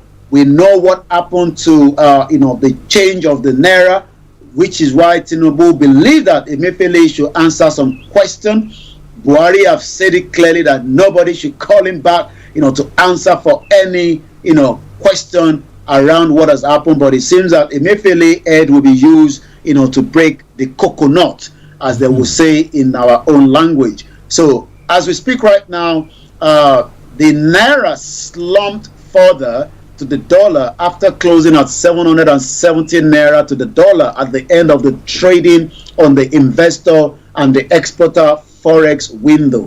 This is just within the banking environment. If you're going to the black market, you're going to be paying about 800 and 850 to a dollar. So according to the figure that was obtained by the FMDQ yesterday, the trading rate had closed at $686.96 on Friday, but it has increased again. Trading open at $703 to $50, but at the high at a high of 799 before closing at about 770. The importer and exporter forex window recorded a turnover of $78.3 million as the close of trading. That means that people that need those dollars, will be able to buy it. That is what that probably means. But the central bank last week directed the deposit money banks to remove the rate cap on the Naira at the investor and the exporter window to allow a free float of the national currency against the dollar at the global currency. So that is coming, on the Star Radio, and then we come back again, to some of the other news that we have as well before we go into the social media. Governor Aliyu disguised ride tricycle to inspect Sokoto debt. It seems maybe that is a good one to start with, so that there will be good cleanliness. Governor Ahmed Aliyu has disguised himself and visited the Sokoto Specialist Hospital to ascertain the quality of services provided to residents. The governor press secretary Abubakar Bawa said this in a statement. I don't know how those that he met along the hospital, not knowing that he's the governor, I hope they're done very well. I hope that they didn't do what they have been doing when an average citizen goes into those general hospitals and shouting at them and also doing things that they are not meant to do, because nobody would have known that that is the governor. And that is the governor right there that ride in that tricycle without any convoy with him as well. According to the statement, the governor's decision to visit the facility unannounced followed a series of concerns raised by the Sokoto resident over poor delivery. The statement added that other concerns that forced the governor to visit the hospital were dilapidated structures, erect power supply, shortage of staff, lack of functional medical equipment, and many others. The question then is, what was those previous governors doing for 8 years? These are the questions. Gunmen kidnap a Kogi ruler and the wife is the next headline coming on the Star Radio this morning. Gunmen on Monday, yesterday, kidnapped Oba of Idofin and his wife in Yagba East local government area of the state, according to the news. The ruler, Shadrach Durojaye Obibeni, and his wife were reportedly kidnapped along Makutu Idofin Road, not a very late hour, at about 1700 hours, which is 5 p.m. local time in Nigeria. Abdurrasak Asiru Yagba, East Council Chair, confirmed the adoption and described it as very shocking and sad. Also, those in Isenyi have been calling out Dr. Chief Sunday Igboho to come and rescue them because of the kidnapping that has now taken control of the state. But the question then is, what is the role of the Chief of Staff to the state, which is the Governor, Seyi Makinde? So it seems that the new security chiefs have a lot to do, especially the Chief of Army Staff, to make sure that security is a top notch. I'm going to take one more from the news, then head straight to the social media. Let's take one, which we're going to be doing. So we're going to take one of the profile of the new Chief of Staff that we have as we speak today. The new Chief of Air Staff, AVM Abubakar. Who is he? And let's take a little bit about his profile, but tomorrow we will be talking about all these individuals. Is it competency, or is it about the clan, your nationality? How do you bring in the right people into a country with over 250 ethnic groups? Can it be balanced? These are all the questions we'll be discussing tomorrow on the Niger Voices. We will also have a special guest that will be telling us about the agriculture project on the Yoruba Nation continuity. So let's go back quickly because of the time constraint. Air Vice Marshal Hassan Abubakar was appointed as the 22nd Chief of Air Staff by President Bola Tinubu yesterday. According to his profile that was released by the Nigerian Air Force headquarters, Mr. Abubakar was born on September 11, 1970. Hails from Shanono local government area in Kano. He was enlisted into the Nigerian Air Force as a Nigerian Defense Academy Regular Course 39 member, was commissioned pilot officer on the September 19, 1992. Mr. Abubakar has attended several courses, basic flying training courses at the Den 301 Flying Training School, Kaduna, and the basic advanced airborne courses at the Nigerian Army Infantry Center and School in Jaji. He also attended Company Amphibious Operation course, and that went on and on. Previous appointment held by the new CAS include Officer Command B Squadron 81, Air Maritime Group, NFA, Bini, Team Leader, Milabo Team, Site 615, Ituru Brigade, United Nations Organization Mission in the Democratic Republic of Congo, Aviation Planning Officer, Monique Air Operation, Kinshasa, Democratic Republic of Congo. He was also a Commander Officer Base Service Wing 81, Air Maritime Group, Bini, and later served at the different times at the 88th Military Air Lift Group Ikeja, where he held various appointments, including Operation Officer, Operational Conversion Unit, Operational Officer, Commanding Officer 21 Wing, Group Safety Officer. He was the Fleet Operation Officer of the 011 Presidential Air Fleet. After that, Commandant of the unit. His other appointments include Chief of Staff, Mobility Command, Yenogwa, Air Force Commander, Logistic Command, Ikeja, Director of Policy and Director. So you can see that it seems that maybe it's the competent, or maybe it's just to satisfy the other ethnic group, and that's the reason why Bola Tinubu, the president, have included him as the new Chief of Army Staff. The AVM, Chief of Air Staff rather. So now let's go straight to the social media. Southern Kaduna is trending. I don't know why Buratai is trending. Maybe we might have a bit of reason for that, because we know Buratai was the former Chief of Air Staff, Chief of Defense Staff rather. Not too much coming from that. I can't say anything that links to why it's trending. Like Buratai appointment, according to the mainstream media in Nigeria, the Chief of Staff during the heat of the Boko Haram insurgency in the northeast, Major General Christopher Musa, will appeal to his people to look at the situation in southern Kaduna critically. So that is coming, this morning on that. But apart from that, it seems that Buhari, the service chiefs, are much of trending, and Inspector General of Police, we'll be talking about all those breakdown, but we've talked about one today. But like I say, the new Inspector General of Police is coming from the southwest, in the Yoruba, and it seems that the reaction continue on the social media around each of these new Inspector General of Police and the rest as well.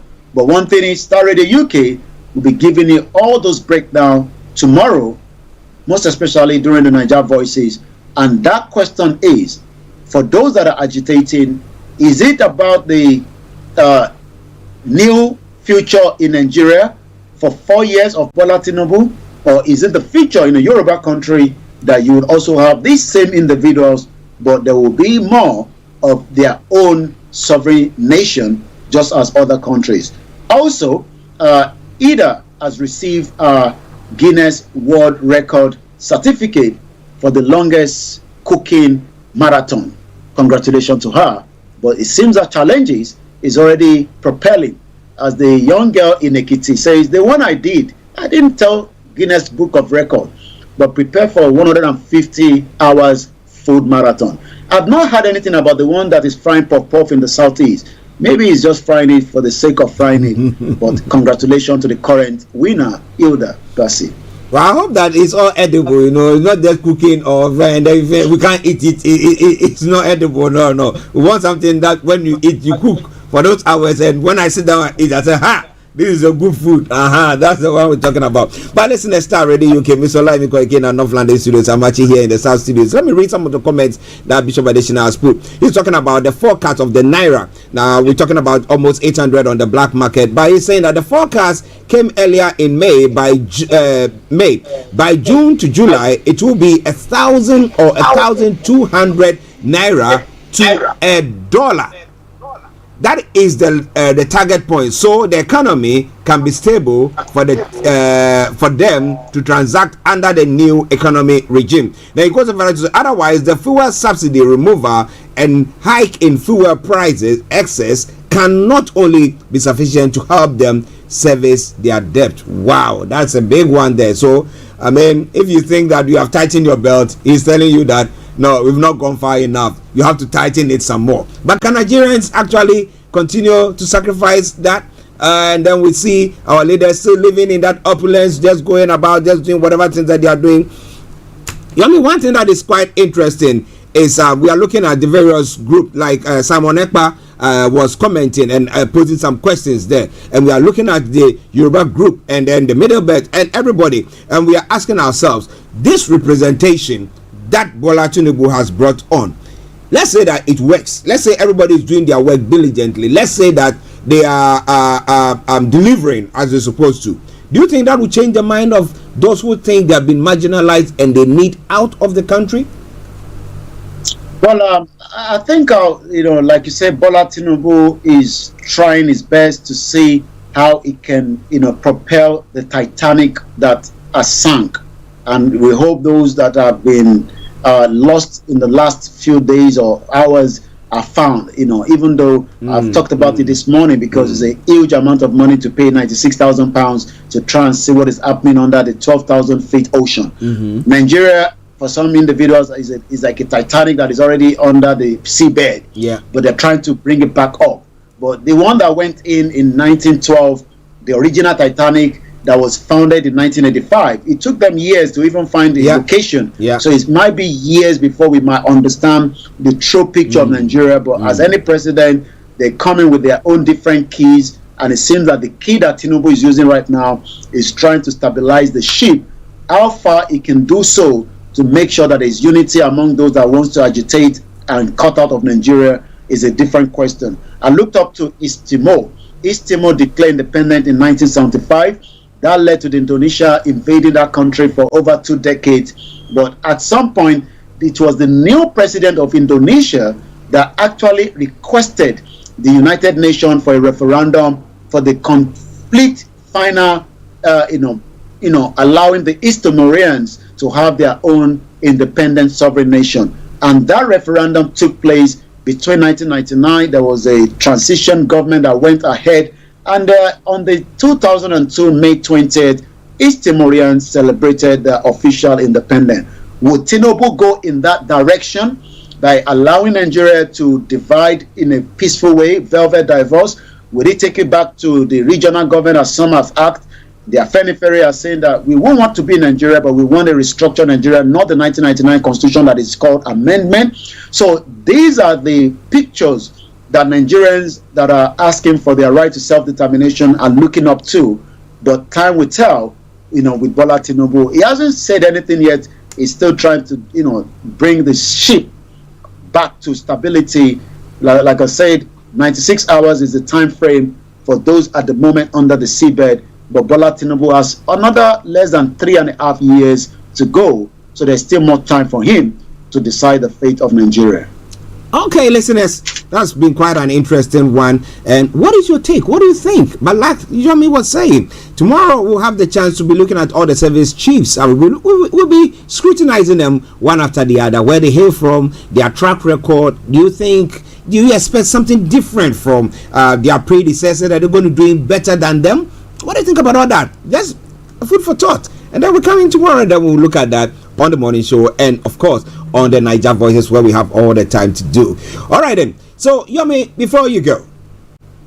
Well, the weather, as the sun is coming out a little bit much more better than the morning, so that means the traffic and the other news will be given to you in a few seconds and the right timing on the Star Radio UK network. But for now, I'll be back again same time tomorrow. But stay tuned on to Star Radio UK, where we will continue to bring the news. Good morning to my mom. Good morning to all the other listeners on the sister broadcast. But for now, I'll leave you in the good hand of Archie for the next part of the program. Bye for now. Bye-bye. Have a lovely day. Okay, listeners, that has been Mr. Olayomi Koiki bringing you updates from Nigeria, from our North London studios. I'm actually here in the South studios, and we are bringing you the rest of the morning show. Before I take a break and bring you some music, if you are, you've had your first vaccine, okay? That's the COVID vaccine, or you've not had it at all until the 30th of June. There is provision for that, so you just have to contact the necessary health institution, that is the NHS, by the necessary department, and then you can arrange to go get yourself the vaccine. All right? Yeah. So yes, take that on board, because I saw a few days ago, about a week ago, a few people who were infected, and it was bad. It was bad. However, some of us, because all right then. So let's take this commercial break, and we'll be with you. Stay tuned. Hi, I'm Ada Williams, and I'm an NHS pharmacist. Don't get caught out by COVID this summer. If you have only had one COVID-19 vaccination or haven't had one at all, you can still get your free vaccine until the 30th of June. Book your vaccine through the NHS app, online at nhs.uk/COVID vaccination, or call 119 for free. Hi everyone, it's your girl BB Clement, the author of How to Go From Employee to Entrepreneur, and the host of your weekly business show, BB Means Business, the show where we discuss everything you ever wanted to know about business but you were afraid to ask. How do I start my business? How do I raise the finance? How do I grow my business? Where am I going to find my customers? Join me every Tuesday at 1:30 p.m. on Star Radio UK to get all the information and tips that you need to become a successful entrepreneur and become financially free. Remember, don't let life dictate to you. Rather, put your signature on life.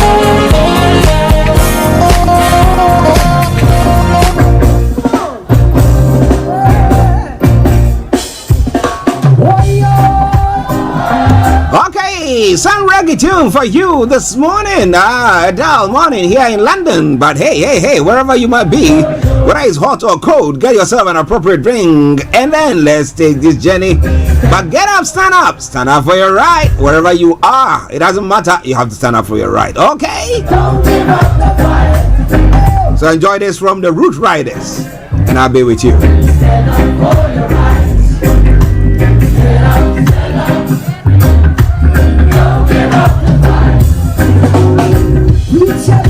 Tell me the heaven is up the hill.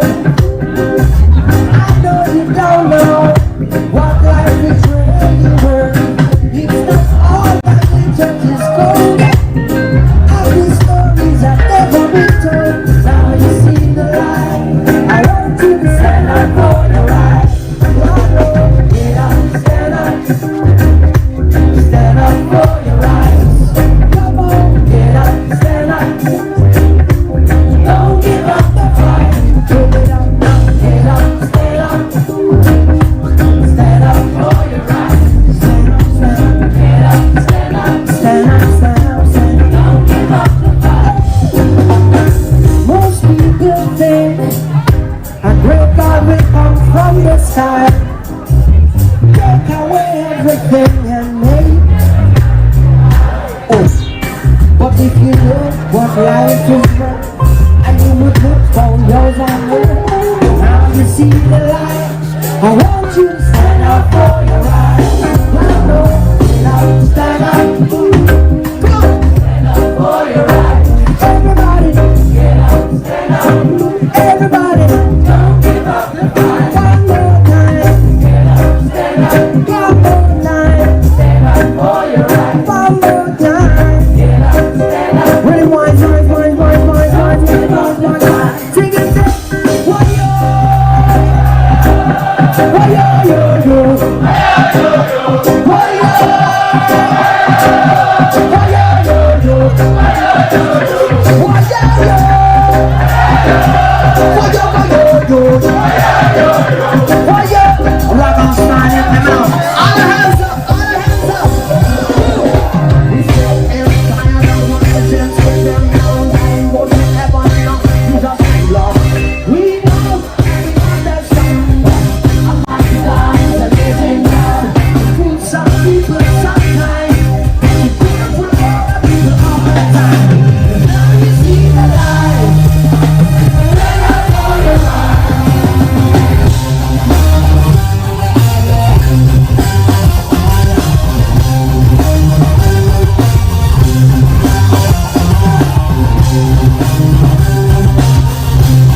This is Starr Radio UK.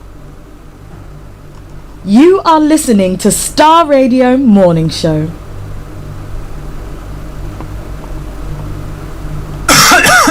Hi, I'm Ada Williams and I'm an NHS pharmacist. Don't get caught out by COVID this summer. If you have only had one COVID-19 vaccination or haven't had one at all, you can still get your free vaccine until the 30th of June. Book your vaccine through the NHS app, online at nhs.uk/COVID vaccination, or call 119 for free.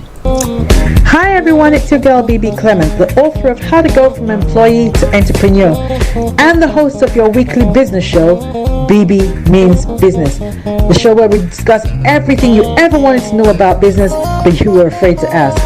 How do I start my business? How do I raise the finance? How do I grow my business? Where am I going to find my customers? Join me every Tuesday at 1:30 p.m. on Starr Radio UK to get all the information and tips that you need to become a successful entrepreneur and become financially free. Remember, don't let life dictate to you. Rather, put your signature on life.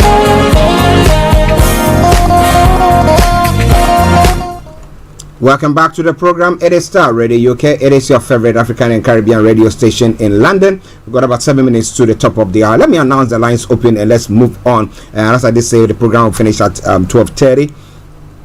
Okay, and then this afternoon exactly at 1:30 we'll be having BB Clement coming your way with BB Means Business. But what do you think about the appointment of the various service chiefs in Nigeria? Do you think it's somebody say a nice representation and therefore that will cause people to feel belonging?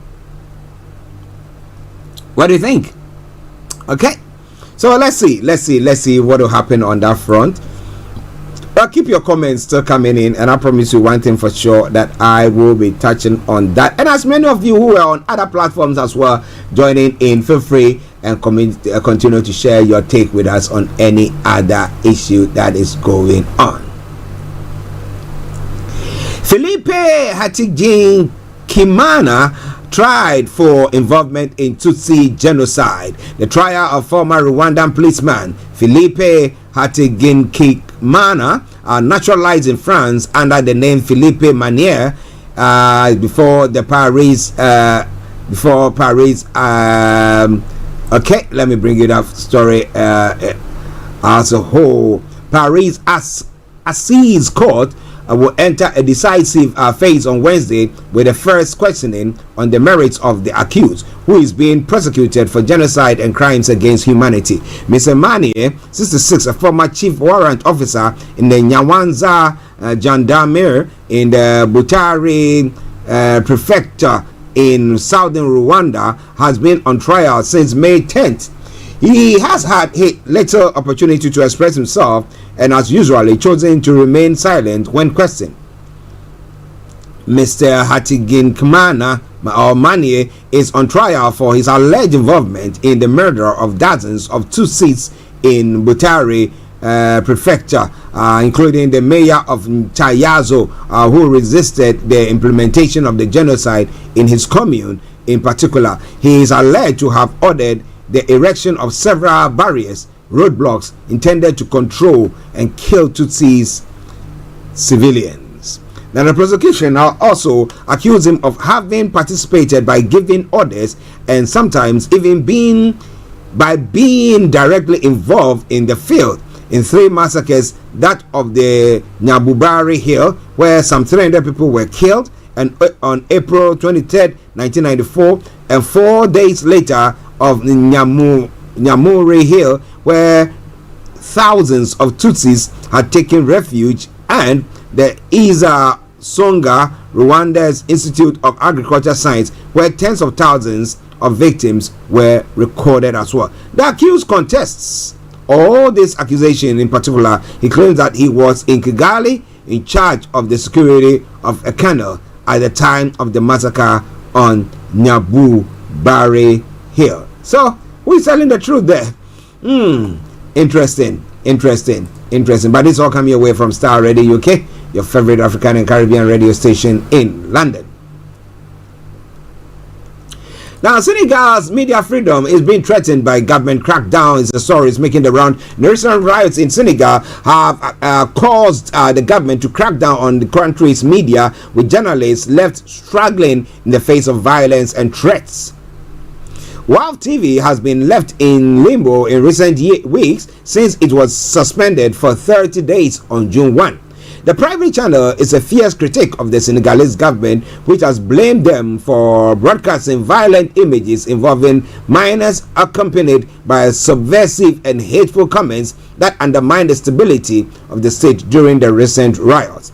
Now, every time there is tension in this country, the political authorities blame Wafadere, says Mustafa Diop, director of WAV TV and radio, because when there were violent demonstrations in Senegal, we're doing local news, we're doing general news. If there are events like that, I don't see why Wafadere should say they were not doing a special edition. That we're not doing a live broadcast. Now, Senegal fell 31 places in the latest Reporters Without Borders ranking due to the prosecution of journalists Pape Ale Yang and Pape Ndiaye and the general deterioration of press freedom in that part of the world. But what do you think? What do you think about all that? It's all coming away from Starr Radio UK. It is your favorite African and Caribbean radio station in London. Well, in Mali, local observers are reacting to referendum votes. Now, as Malians awaited the results of Sunday's referendum on a new constitution, the chairman of the Modele Mali Observation Mission gave Monday, June 19, an overview of the voting process. The disenfranchisement of voters living in the northern region of Kidal, which is controlled by former rebels, is highly contested. Now, Modele Mali says its observers witnessed no vote there. There was no vote in Kidal, nor Tesali, nor Agohok, nor Ashiboko, nor in Tenesako, there was no vote, Dr. Ibrahima Sango said. Because we have 150 observers who were trained in Kidal and who were deployed in Kidal, we have not heard of any vote in Kidal. Another observer group, the Coalition pour Observation Citoyen, the election Mali, that's COCM, COSEM, reported that none of its observers had noted the opening of voting centers and polling stations in Kidal region. A document authenticated by the AFP from the regional branch of the authority in charge of elections in Kidal also states that the referendum could not be held throughout the region. The president of the AIGE at the national level, Mustafa SMCC, rejected these assertions, maintaining in a press release that the vote had indeed taken place in the Kidal region. So those who are on the ground are saying nothing happened, but those in the offices or in the headquarters are saying something happened. Were people voting in their own homes, or were they doing postal votes? All right then. Yeah, he denounced the dissemination of false documents and information relayed to it by individuals with no standing to speak on behalf of the body. Well, it is all coming your way from Starr Radio UK, your favorite African and Caribbean radio station in London. A minute after 12 the time, and let me announce the lines open. You want to join in the conversation? 0017183032737. If you happen to be in the US, 0017183032737. If you happen to be here in the UK or in Europe, it's 020813322. Oh, apologies. 0208133257 or 58. 0208133257 or 58. If you happen to be using a text or WhatsApp, you want to text or WhatsApp us, or you want to WhatsApp call us, 0753966174, 0753966174. Our Twitter handle is Starr Radio UK, and email address is info@starradiouk.com. All right then, but keep your dial so logged on Starr Radio UK as we bring you more of the stories making the rounds across the globe. Now, Ugandan President Yoweri Museveni, 78, have announced on Monday that he had resumed the normal course of his duties after indicating in early June that he had tested positive for COVID-19. With good health confirmed, I am now able to resume physical meetings starting with the government this afternoon, he announced on Twitter. The head of state, who has ruled the East African country with an iron fist since 1986, had announced on the 8th of June that he had tested positive for COVID-19, citing mild symptoms. I've delegated my work for today and tomorrow to Prime Minister Robina Nabanja, he said. But now that he's feeling much better, last week the Uganda president did not take part in the delegation of several African heads of states who traveled to Ukraine and Russia to try to put an end to the conflict. But now we have him saying that, well, he's recovered and he's back there. Well. Starr Radio UK, your favorite African and Caribbean radio station in London. Okay, I've got another 27 minutes to bring the program to a close, but let's move on. Get to work. Stop offloading burden on ordinary Ghanaian. Professor Gatti to government. Now, why is Professor Gatti on that offensive? Let me tell you more about that. The dean of the University of Cape Coast School of Business, Professor John Gatti, is urging the government to get to work as restoring macroeconomic indicators of the country. He bemoaned the continuous burdening of ordinary Ghanaian. Finance Minister Kenneth Fariata, in an update on Ghana's economy, said securing the extended credit facility from the International Monetary Fund does not mean an automatic end of the economic challenges facing the country. According to him, the IMF program comes rather as a forerunner to the execution of a program that will bring about the needed economic reforms.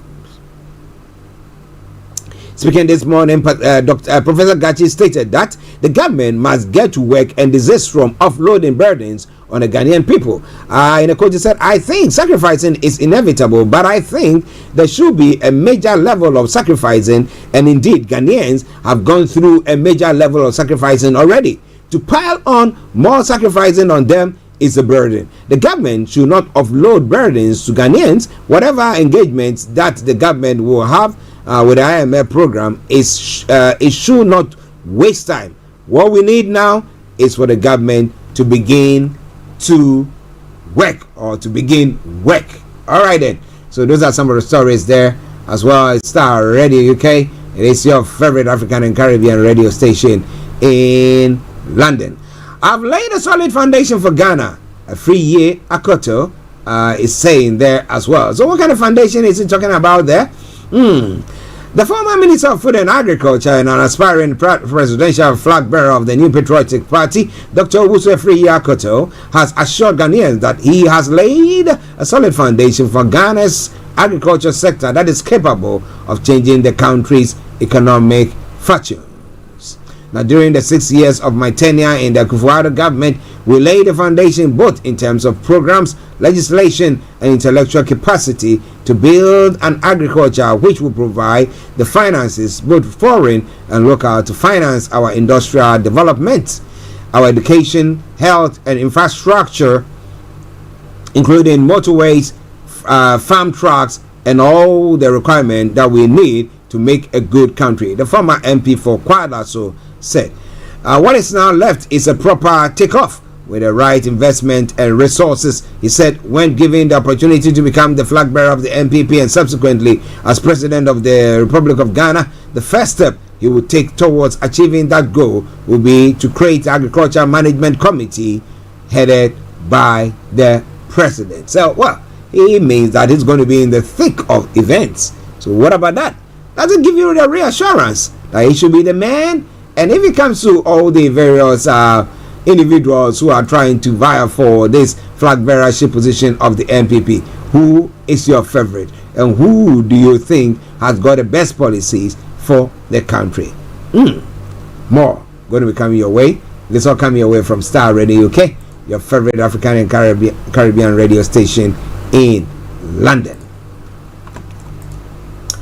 Now, you are not mandated to collect taxes for government. Importers and exporters are saying to the office of the special prosecutor or the special prosecutor. Importers and Exporters Association has rejected requests by the office of the special prosecutor to have access to the integrated customs management system platform at the ports.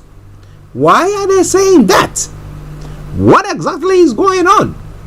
That brings to the fore when I talk about the stop and search issue, and I say, well, we know whatever we do, there's a Ghanaian adage that says so definitely you're black, you're a minority, and there's a tendency that you'll be stopped more than any other person in the society, right?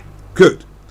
Now, if you stopped and you don't have anything to hide, or you just stop, do your search. But we know that there are bagwigs who will be trying to, plant evidence and stuff like that. But this time around, I'm not talking about that. But when it comes to the OSP, the Office of the Special Prosecutor, now he says that, look, I just want the details of what goes on there. So by Sunday, what is going to happen that once that is scrutinized, then he's going to be seeing that some people brought some goods in. They were supposed to have paid that for it, but they failed to pay that for it, and therefore it has caused the state to lose so much. So why are they crying foul there? According to the importers and exporters, the ICOM platform contains valuable and sensitive data of importers and exporters as well as business operators. Hence, any breaches caused to the platform in the name of data access could prove futile to the business community. Really? Now, the Executive Secretary for Importer and Exporters Association, Samson Asaki Gobet, indicated that the OSP can make such a request if there is a report to him that needs investigation, or he has picked intelligence on the ICOM that he wants to investigate. That will be understandable. Okay, now because we strongly believe that the OSP of it was not established to do clarification and evaluation and collective duty on behalf of the state, In Ghana, we use laws, and that is why the Office of the Special Prosecutor was established by an act of Parliament. It is the same law that established the GRA, and that is globally custom issues of GRA to be able to collect freight and duty for and behalf of the government of Ghana and not the special prosecutor. But well, interestingly, what I'm saying is that there's a tendency that we can have the special prosecutor doing his own prosecution. I mean, finding out, doing his own investigation, let me put it that way, finding out what has gone on in that particular sector. You catch my drift? So what do you think? What do you think about that? It's quite an interesting one, isn't it? All right then, I've used my word there. Okay, but it's all coming your way from Starr Radio UK. It is your favorite African and Caribbean radio station in London.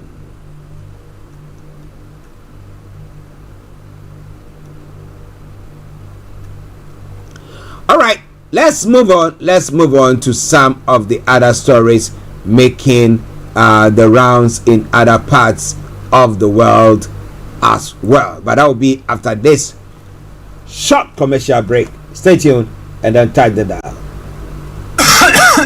Hi, I'm Adam Williams and I'm an NHS pharmacist. Don't get caught out by COVID this summer. If you have only had one COVID-19 vaccination or haven't had one at all, you can still get your free vaccine until the 30th of June.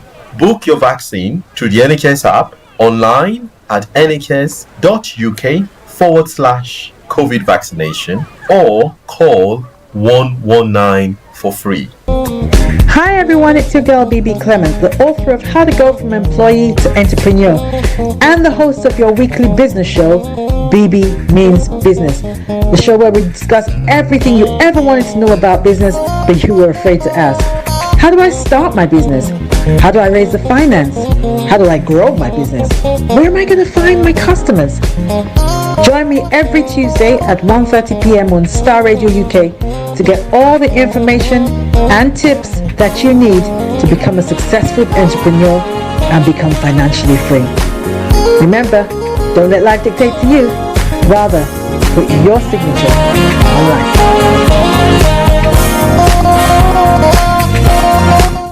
Everywhere you go, Afrobeat reggae dancer taking over. Everywhere you go, Afrobeat reggae dancer taking over. Yo, what's up, people? This is a boy Raskin Bobo One. Tune in every day, every night at the Starr Radio UK with the big man them Archie. When I say order, you say fire. Welcome back to the program. It is Starr Radio UK. As I did announce, this afternoon we'll be having BB Clement on BB Means Business. We want to invite you to join in on that. Let's put this commercial through. Well, the Global Real Estate World Summit UK 40s is taking place once again. And if you've been watching BB Clement or following BB Clement or be watching Starr Radio UK, you might have come across it. And it's going to be Insta Live sessions once again. And this time around, it will be covering Dr. Olumide Emmanuel once again, who is the host, and Bimbola Osagi, who has appeared on Starr Radio UK on BB Means Business on Starr Radio UK. She is a real estate developer and wealth creation coach. And then Peter Otuyele, who is the managing director, Mary Dave Associates Limited UK. So join them on or exactly at again 8 p.m. Today, the 20th of June 2023, for that Insta Live.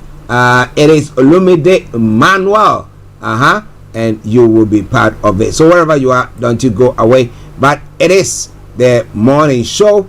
We got about another 17 minutes to bring the program to a close for this morning. But let's move on straight to some other stories making the rounds in other parts of the world. Breaking news coming through. Andrew Tate has been charged with rape, human trafficking, and forming organized crime group to sexually exploit women.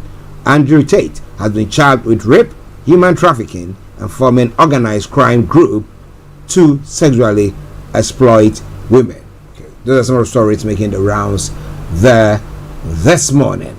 But let's look at stories making the rounds in other parts of the world. Well, the topmost of that is this the missing sub. Information coming through says that such teams are racing against time to find a tourist submersible that went missing during a dive to the wreck of the Titanic. Now, British Pakistani businessman Shahzada Dawood and his son Suleiman are 2 of the 5 on board. Another of those believed to be in the craft is British businessman and explorer Hamish Harding. Contact with the small sub was lost about an hour and 45 minutes into its dive to the wreck site on Sunday. As of Monday afternoon, it was thought the crew members had 4 days worth of oxygen left at most. Stockton Rush, chief executive of the Ocean Gate, the firm behind the dive, is also being widely reported to be on the vessel, as is a French explorer, Paul Henry Nargolet. The Titanic wreck is located about 600 kilometers or 370 miles off the coast of Newfoundland in Canada. Well. It is all coming your way from Starr Radio UK, your favorite African and Caribbean radio station in London. We pray for them and we hope that they are found, in time and in health, whatever the situation is there. But it's now 12:15.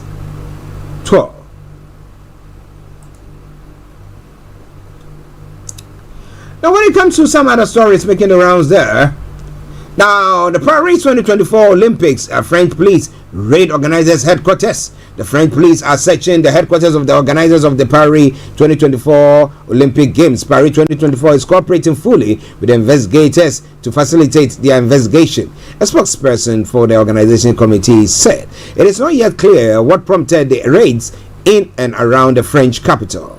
Now, reports in French media suggest financial police are involved as part of a probe into suspected corruption. Now, the link to the Tuesday's raid to earlier preliminary probes into how contracts have been awarded.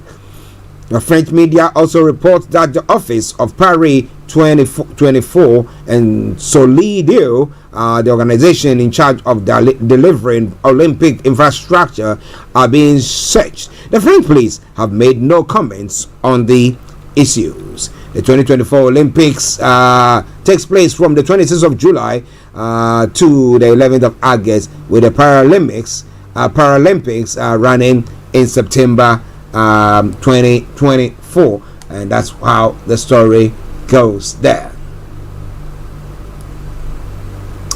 But now let's come to the UK and let's look at some of the stories making the rounds. Well, yesterday we had the House of Parliament or parliamentarians voting in favor of the probe into the Partygate scandal that took place, and therefore upholding the outcome. But it happened that the Prime Minister decided to abstain. Why? But he did say earlier on in an interview that they are not forcing anybody to do anything until what? That everybody has a right to vote whatever way they think is good for them. So maybe that is what brought about that.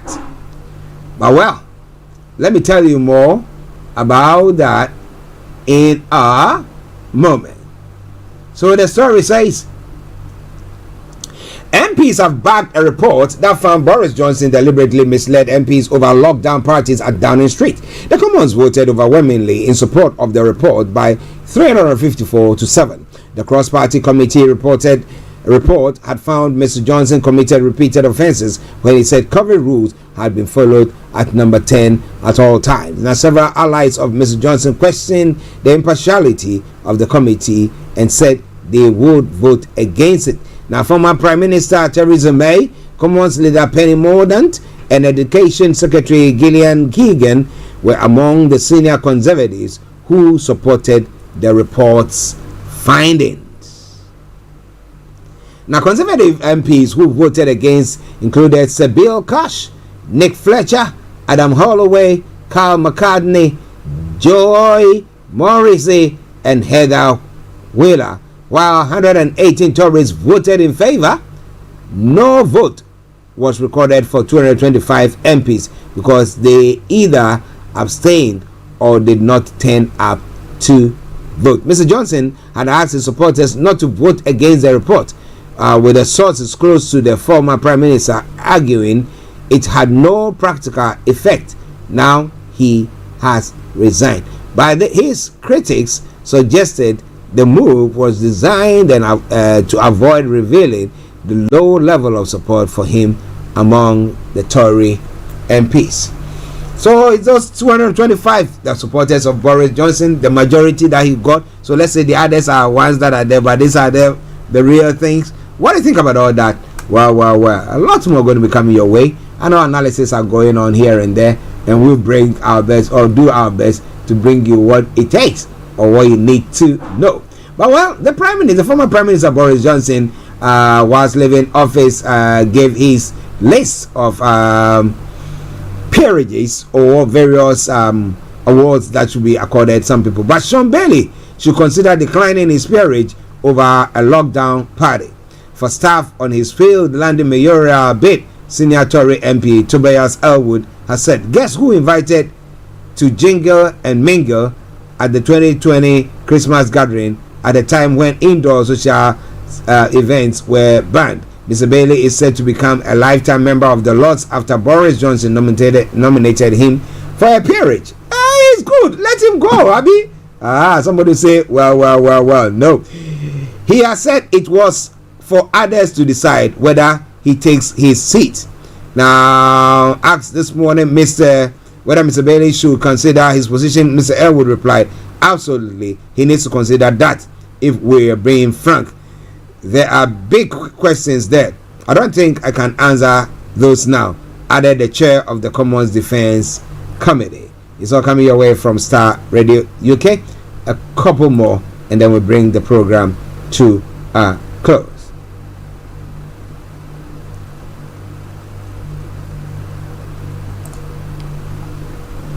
Well, former Chancellor George Osborne has told the COVID inquiry that Treasury had never had a plan for the country going into lockdown. There was no assumption you will ask the population to stay at home, Osborne said. He's being questioned by the inquiry about the role the Treasury had in preparing for a future pandemic. Now, earlier, former Cabinet Minister Oliver Letwin told the inquiry he regrets not looking deeply into the UK's pandemic preparation. On Monday, former Prime Minister David Cameron told the inquiry his government should have spent more time preparing for other pandemics. The UK COVID-19 inquiry is into the second week of the public hearing for the first time, or the first part of its investigation. Now, last week, the inquiry was told that planning for a pandemic had been wholly inadequate and a future outbreak is inevitable. Well. So what plans are we putting together now? And interestingly, I asked myself the question, see how these developed countries go about their thing, putting things apart from what they are providing to them. They are looking at just in case something like this happens. But do our countries, these developing countries, have such plans at heart, on the table at all? That's quite an interesting one there. Okay, well, if you want to follow it, there's lots more happening there, but let me bring you one other story, and then we'll bring the program to a close, and then we'll be getting the BB Clement program coming on exactly at 1:30. Now somebody says, you know what, we've got 1,750 a month and we can't find anywhere to rent. The average UK tenant now spends more than 28% of their pay before tax on rent. Research by the BBC has shown.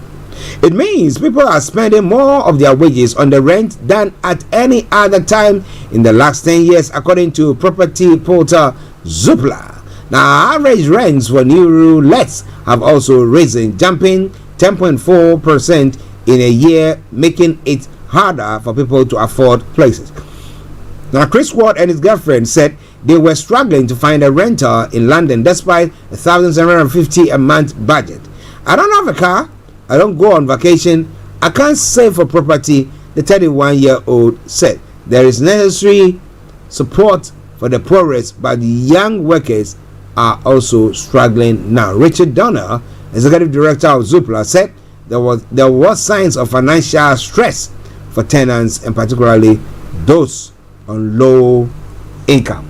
Ladies and gentlemen, this is where I have to bring the program to a close for today. As I say, God willing, this afternoon I'm going to be bringing you BB Clement on BB Means Business, and this tomorrow morning we'll be bringing you at the tomorrow dawn the Power Hour with Reverend Michael Esiama. This afternoon there's going to be lots of music though. Yes, lots of music, and let's talk there, and then we will come your way with another edition of the morning show. So on that note, let me say it once again as I do normally do.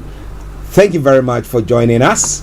It's been a pleasure coming your way, and I've been your one and only Archie, and I say have a lovely day. Bye bye for now. Hi, I'm Ada Williams, and I'm an NHS pharmacist. Don't get caught out by COVID this summer. If you have only had one COVID-19 vaccination or haven't had one at all, you can still get your free vaccine until the 30th of June. Book your vaccine through the NHS app, online at nhs.uk/COVID vaccination, or call 119 for free. Hi everyone, it's your girl BB Clement, the author of How to Go From Employee to Entrepreneur, and the host of your weekly business show, BB Means Business, the show where we discuss everything you ever wanted to know about business but you were afraid to ask. How do I start my business? How do I raise the finance? How do I grow my business? Where am I going to find my customers? Join me every Tuesday at 1:30 p.m. on Starr Radio UK to get all the information and tips that you need to become a successful entrepreneur and become financially free. Remember, don't let life dictate to you. Rather, put your signature on life.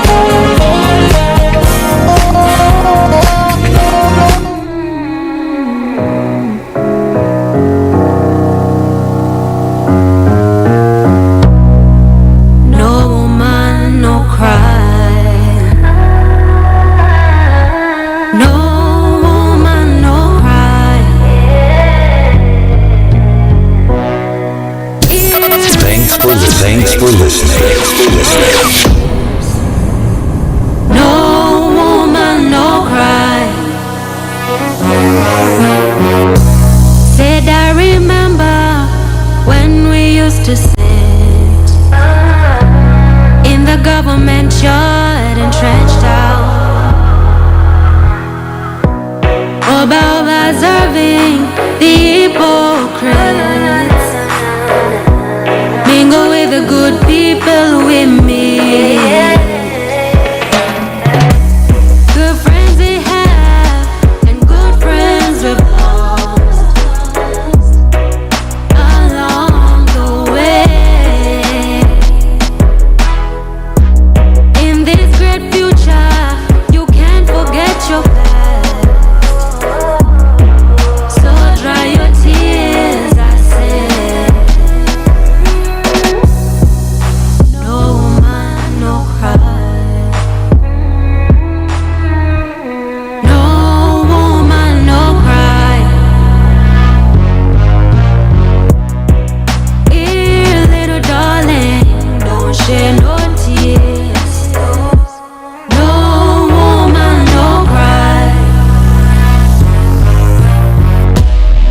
I remember when we used to sit back, relax in the government yard. Thanks for listening. And then Georgie would make the fire light as it was. Love would burning through the night. Then we would cook cornmeal porridge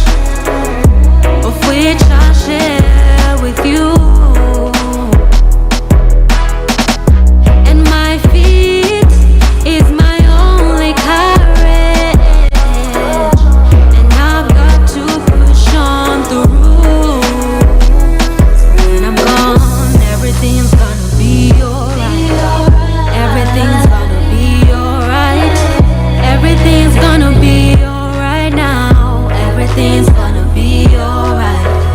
Everything's gonna be alright. Everything's gonna be alright now. Everything's gonna be alright. Everything's gonna be alright. No woman, no cry. Cry, cry. No woman, no cry. Oh, yeah. No woman, no cry. No woman, no cry. Hi, I'm Ada Williams and I'm an NHS pharmacist. Don't get caught out by COVID this summer. If you have only had one COVID-19 vaccination or haven't had one at all, you can still get your free vaccine until the 30th of June. Book your vaccine through the NHS app, online at nhs.uk/COVID vaccination, or call 119 for free. Hi everyone, it's your girl BB Clement, the author of How to Go from Employee to Entrepreneur.